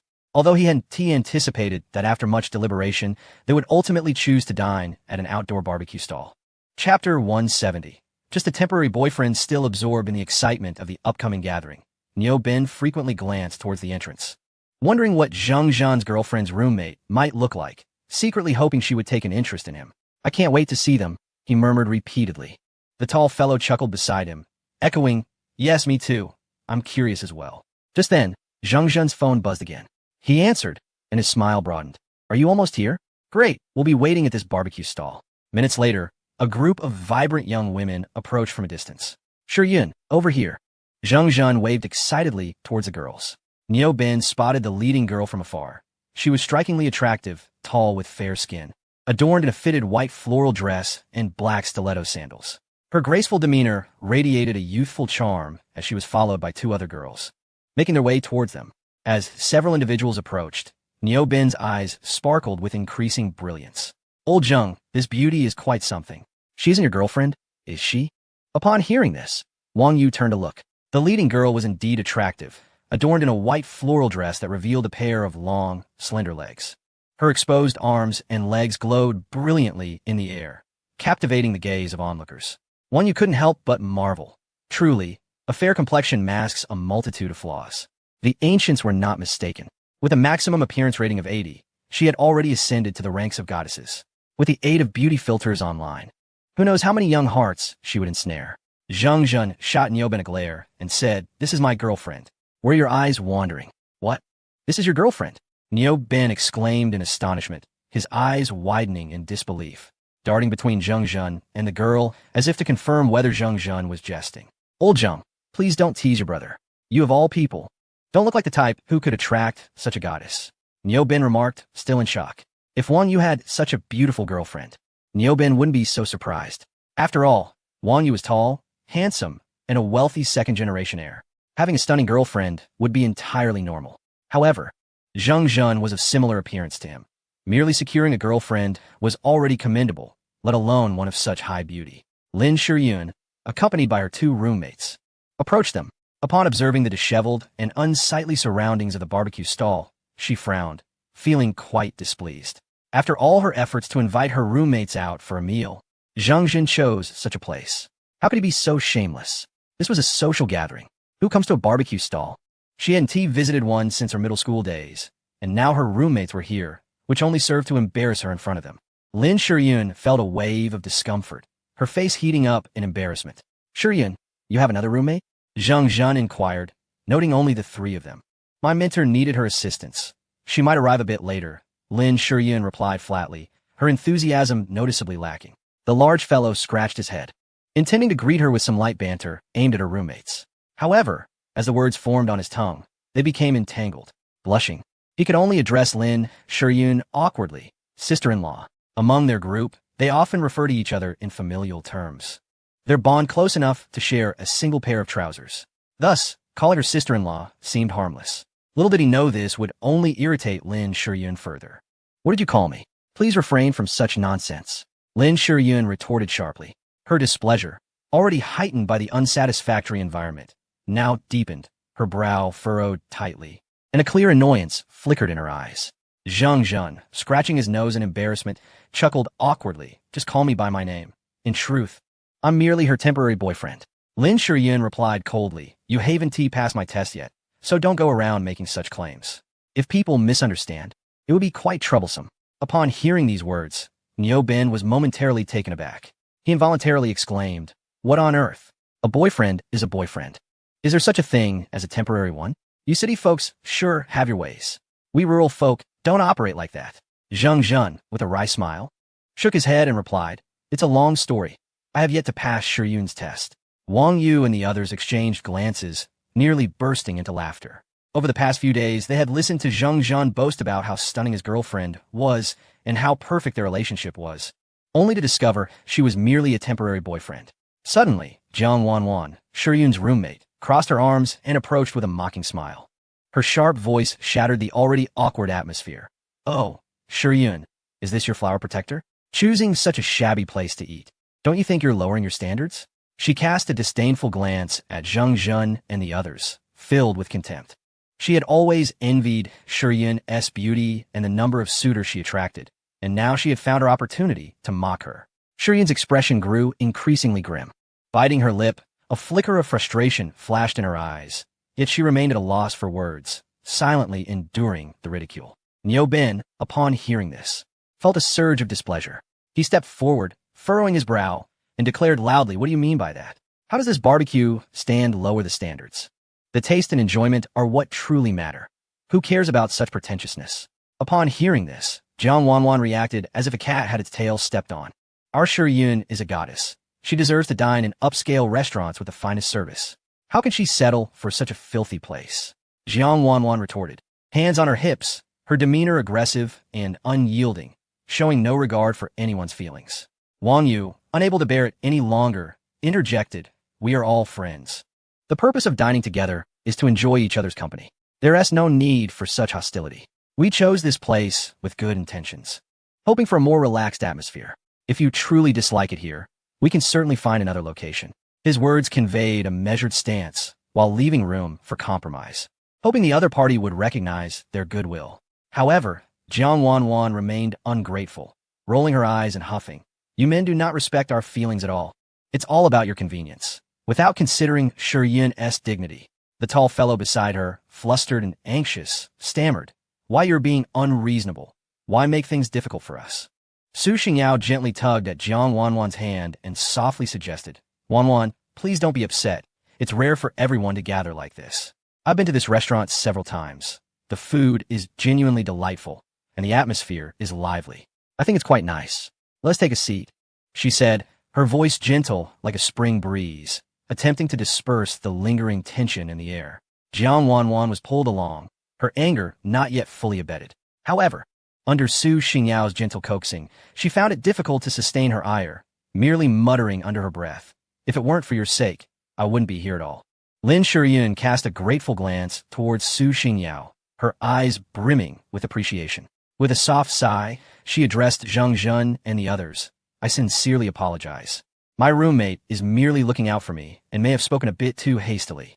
Since Xingyao thinks this place is good, let us sit and enjoy our meal." Lin Shiyun's change in demeanor significantly eased the previously tense atmosphere. "No worries, it was our oversight." Zheng Zhun quickly nodded, relief evident on his face. "Since everyone is willing to stay, let's sit down promptly. I'll order some skewers that are sure to please you all." With that, he hurried towards the barbecue vendor to place the order. Su Xingyao responded with a sweet smile. "We're all friends. Outing should be filled with joy." Lin Shiyun's two roommates had initially hoped to gauge the attractiveness of Zheng Zhun's companions. If they met their standards, they intended to add them on Feishin for further conversation. However, they were sorely disappointed. The boys had dark skin and wore plain clothes. One was as robust as an ox and somewhat bumbling. Their faces fell in disappointment. Only after sitting down and observing the group more closely did they realize that Wang Yu's looks were unexpectedly striking. He was undeniably handsome. His attire was evidently of high-end brands, suggesting affluence. Their gazes frequently drifted towards Wang Yu. Even Lin Shiyun glanced his way a few times. Among Lin Shiyun's roommates, Jiang Wanwan, though slightly plump, was undeniably a cute girl. Su Xingyao, on the other hand, was obviously a city girl, her fashion and makeup exuding a refined elegance. She wore a light blue floral dress, her hair meticulously styled in soft waves cascading over her shoulders, complemented by a fresh and delicate makeup look. The soft beam paste-colored lipstick added a touch of warmth to her features. The least striking in appearance was Jiang Wanwan, who, while still somewhat cute, had just demonstrated her formidable temperament. Wang Yu and the others understood well that she was not to be trifled with. They introduced themselves to one another, marking the beginning of their acquaintance.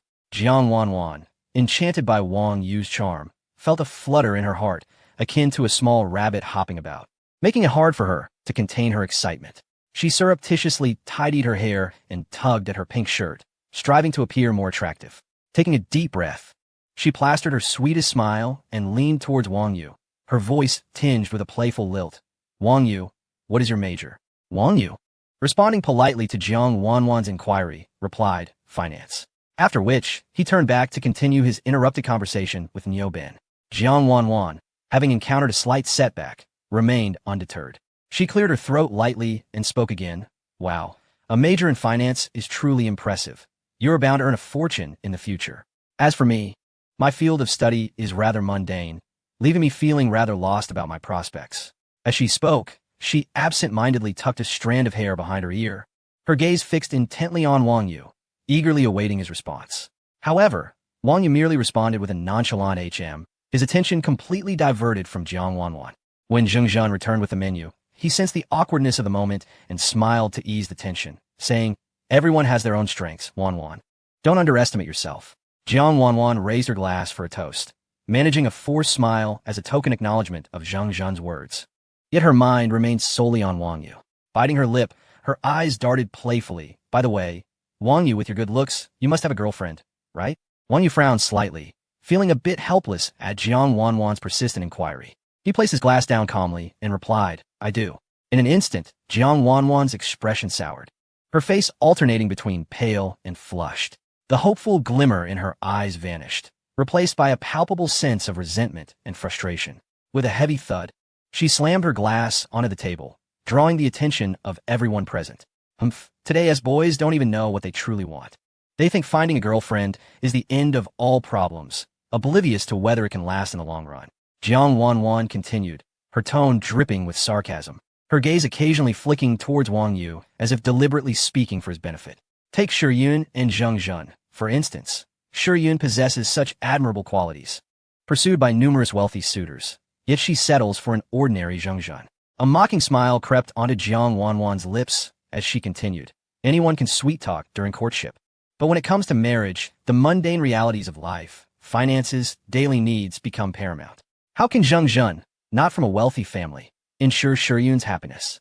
No matter how passionate their romance, it will ultimately come to an end. Shiyun's expression darkened immediately, her lips pressed tightly together. Zheng Zhen clenched his fists, his face flushed with indignation as he struggled to contain his anger. Jiang Wanwan seemed to have opened a floodgate, unstoppable as she continued. Women must be independent. Otherwise, they risk being trapped in domesticity, raising children and catering to men, ultimately ending up with nothing good. Shiyun, you must think carefully. Don't let love cloud your judgment. As for me, I am determined to rely on myself and will not place my future in a man's hands. Unlike some, who overlook the wealthy suitors around them in favor of those with no prospects. Once more, Jiang Wanwan's gaze swept over Shiyun and Zheng Zhen, her tone suggesting she stood on the pinnacle of worldly wisdom. My intentions towards Shiyun are as clear as day. I will ensure her happiness. And I don't need you meddling in this. Zheng Zhen's chest heaved, veins bulging on his forehead. Yet, Jiang Wanwan, ignited like a powder keg, became increasingly audacious. Oof. Your words are futile now. You shall regret them in the future. A woman possesses true confidence only when she is capable in her own right. Relying on a man is merely a fantasy, she declared with heightened volume. Chapter 172. The Beauty of Emperor Ru Yen. Enough. Just as the atmosphere grew tense, Wang Yu turned to Jiang Wanwan and remarked, You repeatedly assert that women must be independent, and while that is indeed correct, it is a grave error to position independence in stark opposition to love and family. True independence manifests as spiritual autonomy and economic self-sufficiency. Yet this does not entail forsaking love and family. Tonight is a gathering of friends. You ought to return home after your bout. Jiang Wanwan stood momentarily stunned by Wang Yu's words, her mouth agape, momentarily at a loss for words. Niu Bin, witnessing her reaction, quickly chimed in. Precisely. Wang Yu is absolutely right. How could you inflict such hurt upon Shiyun and Zheng Zhen? Su Xingyao also stepped forward, gently grasping Jiang Wanwan's hand, and softly urged, Wanwan, please cease your remarks. Let us all take a moment to calm down.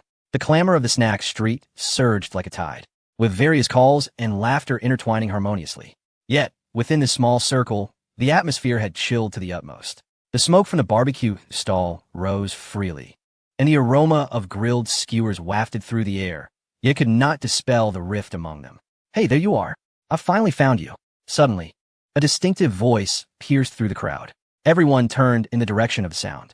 A tall, exquisitely featured mixed-race girl strode confidently towards them. Standing at around 1.8 meters, she possessed a slender and upright figure. Cascading golden waves of hair fell casually over her shoulders. She wore a white crop top that perfectly accentuated her delicate waist, paired with light blue denim shorts that left her long, straight legs exposed to the air. Her skin, pale to the point of translucence, glimmered softly under the lights of the snack street, even fairer than Lin Shiyun's. A unique allure bestowed upon her by her foreign lineage. Her deep blue eyes resembled a tranquil lake, the corners slightly upturned, imbued with the gentle warmth characteristic of her heritage. Below her high-bridged nose lay a mouth that perpetually wore a radiant smile. The crowd's attention was irrevocably drawn to her, their astonishment unmistakable. The tall one, whose mouth had been agape, now struggled to close it, holding a skewer suspended in midair. Eyes fixated on the mixed-race beauty as if enchanted. Wang Yu raised an eyebrow slightly, a glimmer of appreciation flickering in his eyes. Instinctively, he activated his enigmatic true eye. In an instant, the information about the mixed-race beauty materialized before him. Name, Karina Jean Xian Lu Ru Yin. Age, 20. Height, 181 centimeters. Charm, 96. Physique, 90. Affinity, 45. Skills, linguistic proficiency, advanced dance, bartending. Firearm mastery. In the brief seconds that Wang Yu examined the data, the individuals surrounding her remained entranced by Anna's stunning appearance. Even the bustling barbecue stall fell into a hushed silence. Numerous young men, their eyes wide with astonishment, paused mid-bite, forgetting to chew as their throats involuntarily bobbed, their faces etched with awe and admiration. A few bolder souls discreetly retrieved their phones, eager to capture this rare moment, yet wary of being noticed, their movements cautious as their gazes flitted between the screen and Anna. Some boys began to murmur amongst themselves, though their voices were barely audible. In the sudden stillness of the barbecue stall, a few phrases could still be discerned. This girl is simply too beautiful. Is she a model with such height? Her figure and looks are absolutely stunning. Oh, Mom, I think I'm in love. She is gorgeous, but that accent. Who taught her? It's so alluring. My princess, I must find you the finest remedy in the world. As they spoke, they occasionally nudged their companions with their elbows, seemingly seeking reassurance that this was not merely a dream. Even more audaciously, some stood up, eager to get a clearer view, completely oblivious to their own indiscretion. Their eyes fixated on her every movement. The once lively barbecue stall, now enchanted by her presence, seemed to suspend time itself. Everyone was captivated by her beauty, immersed in this fleeting yet unforgettable moment of astonishment. As the crowd lingered in their amazement, a mixed-race girl approached, her radiant smile lighting up her face as she spoke in a uniquely accented Mandarin. Oh, at last! I found you. I was nearly lost in this food street. Lin Shiyin quickly took Lu Mingyin's hand, enthusiastically exclaiming, Come, sit down, we've been waiting for you. After Lin Shiyin introduced a few people to Karina, she turned to the group, presenting her with pride. This is my final roommate. Isn't she lovely? Karina gracefully stood up, her distinct accent coloring her words as she greeted the group. Hello, everyone. I am a third-year student at Fudan University. I grew up in Russia and only returned to China for my studies after high school. I am of mixed Chinese and Russian descent. My Russian name is Karina Jean Xian, and my Chinese name is Lu Ruyan. You may call me either. One you couldn't help but feel a bit speechless. Yet he couldn't help but admire the beauty of Lu Ruyan. It seemed that no girl associated with such a name could be anything less than stunning. Truly, the novels do not deceive. Niu Ben, his eyes wide with curiosity, inquired, Wow, you're of mixed Chinese and Russian heritage. No wonder you are so beautiful. When you lived in Russia, did you eat rye bread and sausages every day? Karina burst into laughter at his question, her eyes crescent-shaped with mirth. Indeed. I often enjoyed rye bread and sausages, but there is so much delicious food in Russia like blini and borscht, which I absolutely adore. Wang Yu, now intrigued, asked, When you first returned to China, did you find it difficult to adjust? Initially, it was indeed challenging, she replied. Although I speak Mandarin, I struggled with some dialects and colloquialisms, and the lifestyle habits were quite different. However, gradually, I found myself enamored with Huaguo, a land rich with delightful attractions and an abundance of exquisite cuisine. Karina gently nodded, responding earnestly. Her gaze fell upon Wang Yu, and a glimmer of astonishment flickered in her eyes. He was the most handsome young man she had ever seen, stirring a flutter in her heart. She blushed slightly, instinctively tucking a strand of hair behind her ear, striving to make her tone sound more casual. The tall fellow scratched his head, chuckling as he asked, You can speak Russian too? Could you perhaps say a few words for us? Karina cheerfully obliged. Then, she articulated a fluent passage in Russian, her unique pronunciation and intonation leaving the others in a state of bewilderment. Su Xingyao smiled, rising to her feet and approaching Karina to elucidate. What Karina just said was a greeting, declaring that she is now a citizen of Huaguo and holds its nationality. Her major is Russian, so it is quite normal for her to understand it. Chapter 173. A direct approach. Karina's gaze inadvertently swept towards Wang Yu. Their eyes met, and Wang Yu was momentarily taken aback, then politely smiled and remarked, When you spoke, I thought an international superstar was delivering an acceptance speech. Your Russian is so impressive that I almost wanted to ask for your autograph. Karina was amused by his words, breaking into a fit of giggles, her eyes crescent-shaped with delight. She radiated a brilliant smile as she replied, You certainly have a way with humor. My skills are far from that of an international star. However, if you truly desire an autograph, I could provide one right now. It would surely appreciate in value. Niu Ben, laughing heartily, interjected, Wang Yu, your charm is unmatched. Karina, don't be fooled. He just wants to chat with you a bit more. Wang Yu shot Niu Ben a playful glare, chuckling, I speak from the heart, Karina. You have no idea how intrigued I am by Russian. I've simply lacked the opportunity to learn. It seems that every word in Russian carries a certain grandeur. Oomph. I don't believe you. My mother always says that men are all big pigs, Karina retorted with a hint of pride. This elicited another round of laughter from the group. As the drinks flowed, Karina suddenly inquired, Wang Yu, do you often visit the gym? Why do you ask? Wang Yu replied, taking a sip of his beer. In truth, he had never set foot in a gym, not even in his past life. Karina tilted her head, assessing Wang Yu with a playful smile. I noticed you maintain such a fine physique with well-defined muscles. I guess you must frequent the gym, and I caught a glimpse of your abs. Earlier, while chatting and drinking, the hem of Wang Yu's shirt had inadvertently lifted, revealing a hint of his abdominal muscles, which Karina had spotted. Wang Yu could only chuckle. Conceding, you caught me. I do go to the gym often. Karina's eyes sparkled with excitement as she exclaimed, what a coincidence. I adore working out as well. And I rush to the gym whenever I have a free moment. The next time you go, could you invite me along? We could guide each other. Of course. I will be delighted, Wang Yu smiled. Oh, Karina, you're being a bit excessive. Try to flirt with a handsome Wang Yu so quickly. Lin Shiyun teased with a playful laugh, deliberately winking at Karina. She leaned closer to Karina's ear and whispered, you're practically glued to him. If you like him, seize the opportunity, or someone else might snatch him away. Instead of feeling shy from Lin Shiyun's playful jibe, Karina burst into laughter. She wrapped her arm around Lin Shiyun's shoulder and unabashedly declared, so what if you noticed? Wang Yu is so charming. I have no shame in liking him. After saying this, she threw a cheeky wink in Wang Yu's direction, her gaze brimming with boldness and candidness. Wang Yu was somewhat taken aback by Karina's direct and fervent response. He chuckled and said, in that case, let us exchange contact information for future communication. Upon hearing this, Karina joyfully pulled out her phone, eagerly exchanging messages with Wang Yu. She even went so far as to add a little heart emoji next to his contact name, her affection practically spilling out from the screen. Wang Yu couldn't help but marvel at the boldness of foreign girls. They love fiercely and hate passionately. When they encounter someone they like, they go straight for it. Zheng Zhen, Niu Ben, and the tall guy gazed at them with envy. Old Wang is impressive. He has had such a beautiful girl ask for his contact. And she's a foreigner. Is this the gap between us?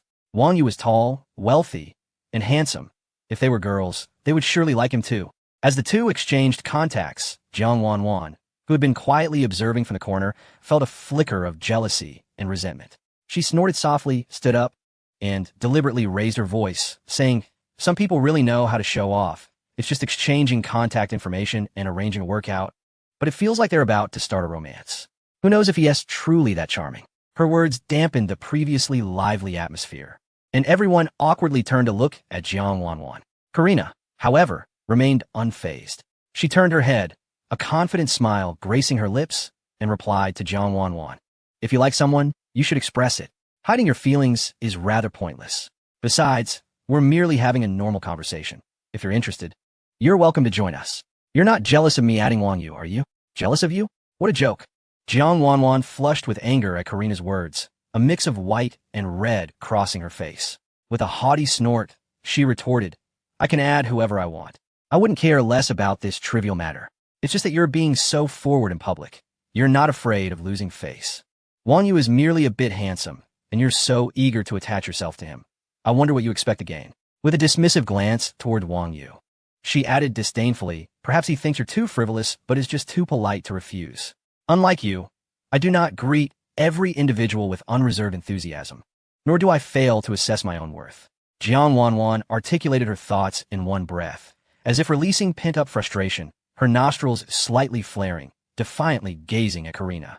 The onlookers collectively inhaled sharply, taken aback by Jiang Wanwan's acerbic words, the atmosphere thick with tension. Niu Ben furrowed his brow, attempting to mediate. Let us all refrain from speaking too harshly. We are friends, after all, and should not let tempers flare. Lin Shiyun tugged at Karina's sleeve, signaling her to let it go. What do I seek? I am well aware of my own intentions. Unlike some, who, despite being deeply affected, choose to feign superiority. Yet Karina was unwilling to yield. She gently brushed Lin Shiyun's hand aside, a sardonic smile gracing her lips. If one were truly indifferent, why engage in such scornful banter? You ought to refrain from hurling accusations. It seems you have become blinded by love, mistaking a mere acquaintance for true affection. Without considering your own standing as a foreigner meddling in matters here, Jiang Wanwan advanced a step, her finger nearly touching Karina's face, her voice quivering with indignation. Karina's gaze sharpened like a blade, unflinching as she met Jiang Wanwan's defiant stare, stepping closer until their breaths seemed to intertwine. Standing, I know only that loving someone is my freedom, unlike you, who lacks the courage to express affection and can only hide in shadows, uttering bitter words. Though I am a foreigner, I dare to love and hate, unlike you, who cowers and cannot even confront your own heart. At that moment, the air around them seemed to solidify. The crowd watched, tense, as the confrontation heightened. Enough of this bickering. What does this resemble? Zheng Zhen exclaimed, exasperated. As he urged them to cease, Wang Yu's brow furrowed, discontent evident in his gaze. Jiang Wanwan, That is enough. Karina is also your roommate. Your words are excessive. Having experienced myriad people and events since his rebirth, Wang Yu had cultivated the ability to mask his emotions, rarely displaying such overt feelings. Yet, Jiang Wanwan's unfounded hostility compelled him to intervene. He then turned away from Jiang Wanwan, facing Karina instead. Wang Yu gently grasped Karina's hand, his thumb caressing her knuckles. With a light laugh, he remarked, "Do not let this person upset you. It is not worth jeopardizing your well-being. Let us leave, lest we ruin the atmosphere." Karina met Wang Yu's concerned gaze, her anger flickering but gradually subsiding, replaced by a glimmer of mischief. A sense of grievance overtook her. She bit her lower lip, her eyes welling with unshed tears. At that moment, Zhang Zhen hastily suggested, "It is getting late. Shall we call it a night?" Everyone nodded in agreement.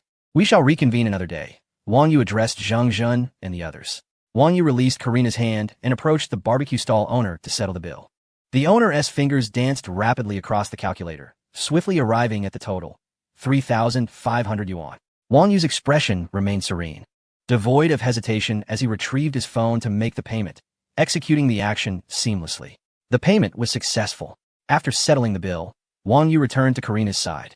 He slightly turned, naturally taking her delicate hand in his, an action that suggested an intimacy cultivated over time. Karina's cheeks flushed subtly, her eyes shimmering with a hint of shyness, yet she did not resist. She allowed Wang Yu to lead her, turning to walk outside. Exiting the food street, Wang Yu guided Karina to the roadside, where stunning Ferrari LaFerrari stood quietly. The car's sleek lines glimmered under the moonlight, exuding a cold yet enchanting sheen. Karina's gaze was instantly captivated by the luxury vehicle. She raised an eyebrow in surprise and could not help but exclaim, "I didn't expect you to be quite wealthy." "Just a small gesture. It's getting late. Let me drive you back to school," Wang Yu replied with a smile as he opened the car door. "Thank you." Karina beamed back at him, gracefully sliding into the passenger seat. She reached for the seatbelt and secured it. The car started smoothly, gliding steadily through the city streets. Along the way, Karina curiously examined the car's interior, occasionally gasping in awe. Before long, Wang Yu drove into Fudan University. The campus was tranquil and serene, with moonlight casting dappled shadows from the trees lining the path. The vehicle came to a gentle halt beneath the female dormitory. Karina unfastened her seatbelt and turned to Wang Yu, her eyes sparkling with mischief. "I owe you one for being my hero tonight. How should I thank you? Perhaps I could treat you to traditional Russian cuisine next time? I guarantee you've never had it." Her finger lightly traced the edge of her long, fair leg. Her gaze fixed intently on Wang Yu, a knowing smile playing at her lips. Wang Yu's lips curled into a slight smirk, a playful glint in his eye. "Now that sounds intriguing." Karina seemed eager to engage in this playful banter with him. He regarded her with a glimmer of amusement, yet maintained a nonchalant demeanor. "I look forward to it." Satisfied with his response, Karina smiled and opened the car door. Stepping out, she walked towards the dormitory, glancing back to wave at Wang Yu. Her golden hair swayed gently with her movement, shimmering alluringly in the moonlight. Wang Yu remained seated, watching Karina's retreating figure. He leaned back slightly in his seat, his fingers lightly tapping the steering wheel, a smile unconsciously creeping onto his face as he murmured to himself, "Interesting." After a while, he finally started the car and slowly departed from Fudan University. 40 minutes later, the car arrived at Zhongliang Haijing No. 1. Wang Yu skillfully maneuvered the vehicle into the underground parking garage, locating his designated spot. He opened the door and stepped out, heading toward the elevator. At that moment, a luxury van came to a gentle stop nearby. A tall and graceful beauty emerged from the adjacent elevator. Her figure was exquisite, with long, straight legs and a waist so slender it seemed barely graspable. Adorned in a form-fitting black dress, she elegantly accentuated her alluring curves. Though wearing a mask that concealed most of her face, her bright and profound eyes shone through. Yet, it was her unique aura and striking physique that compelled Wang Yu to steal a glance. He found himself irresistibly drawn to her, feeling an inexplicable sense of familiarity, though he could not recall where he had encountered her before. Furrowing his brow, he continued to observe the enchanting woman. She seemed to sense his gaze, slightly turning her head to glance at him, her eyes betraying a hint of subtle wariness, before she swiftly made her way to the chauffeur-driven car. With a deft motion, she opened the door and entered, the vehicle soon gliding away. As Wang Yu watched the car disappear into the distance, a whirlwind of confusion enveloped him, his mind tirelessly sifting through memories connected to the captivating figure, yet yielding no results. Shaking his head, he resolved to dismiss the thoughts and turned towards his own elevator, pressing the button for the top floor. Ding! The elevator doors opened slowly, revealing two bodyguards standing at the entrance alongside Uncle Lee, the steward. Uncle Lee, what brings you here? Why not come inside and sit? Wang Yu approached with a hint of surprise. The two bodyguards, standing tall, nodded slightly in acknowledgement of his presence. I just arrived not long ago. I anticipated your return and decided to wait at the door, Uncle Lee replied with a smile. You shouldn't stand outside for too long. It must be tiring. Please come in, Wang Yu urged. Uncle Lee's awareness of Wang Yu's whereabouts was indeed quite impressive, knowing precisely when he would return. While somewhat exasperating, it was a testament to the protective nature of Wang Jianhua regarding his heir. Such is the case with elite families, and Wang Yu was no exception. He opened the door, and they both stepped inside. Uncle Lee placed the laptop on the coffee table in the living room before taking a seat. A look of nostalgia crossed his features as he remarked, Young master, it has been quite some time since we last met, and you have become even more handsome. Wang Yu casually tossed the car keys onto the entryway cabinet and turned to pour a cup of tea for Uncle Lee. You remain as courteous as ever. Is there something specific you wish to discuss during this visit? Surely, it is not merely a social call. Uncle Lee accepted the tea, taking a delicate sip before responding. Indeed, the head of the family has asked me to deliver some documents to you. He opened the laptop, and a plethora of real estate information materialized on the screen. Chapter 175, The Extravagant Luxury Auction. These are properties owned by the master in the Magic City. He instructed you to select any that you fancy. Wang Yu gazed in astonishment at the numerous listings displayed on the computer. Why are there so many? I recall our family not being involved in real estate. The screen revealed over 100 houses and villas, leaving him surprised, as he had assumed his father only possessed a few properties in the Magic City, not realizing the extent of their holdings. And this was merely a fraction of Wang Jianhua's properties in the Magic City. What will be the case nationwide? Wang Jianhua must possess quite a collection. A faint smile graced Uncle Lee's face as he replied, Young master, some of these properties were acquired by the family head in the bustling city years ago, while others were obtained as debt settlements during business transactions. The family head has instructed you to choose freely. These are the properties closest to you, all located here. Wang Yu's eyes widened in astonishment as he gazed at the computer screen, his fingers gliding slowly over the mouse. His gaze lingered on each property's detailed information. Overwhelmed by the revelation, he had believed these houses represented the entirety of Wang Jianhua's real estate in the metropolis. Little did he know, this was merely a fraction of what was available. Wang Jianhua certainly had a hidden depth. If he owned such an estate, how many canaries could he sustain? Taking a deep breath, Wang Yu leaned back against the sofa and waved his hand decisively, declaring, Uncle Lee, tell my father I want them all. Uncle Lee was momentarily taken aback, clearly unprepared for Wang Yu's bold decision. However, he quickly regained his composure, a look of approval spreading across his face.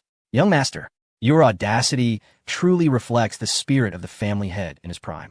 With a pleased smile, Uncle Lee continued, since you have made your decision, I shall return to report to the family head. I will expedite the transfer of these properties into your name and ensure that all relevant procedures are handled promptly. As Uncle Lee began to pack up his computer, Wang Yu suddenly called out, Uncle Lee, wait a moment. Uncle Lee paused, turning to look at Wang Yu with curiosity. Wang Yu furrowed his brow slightly, a contemplative expression crossing his face. There is someone I need you to investigate for me. Uncle Lee settled back onto the sofa, responding earnestly, Young master, please speak freely. I will certainly assist you in any way within my capabilities. The Russian woman I had barbecue with tonight.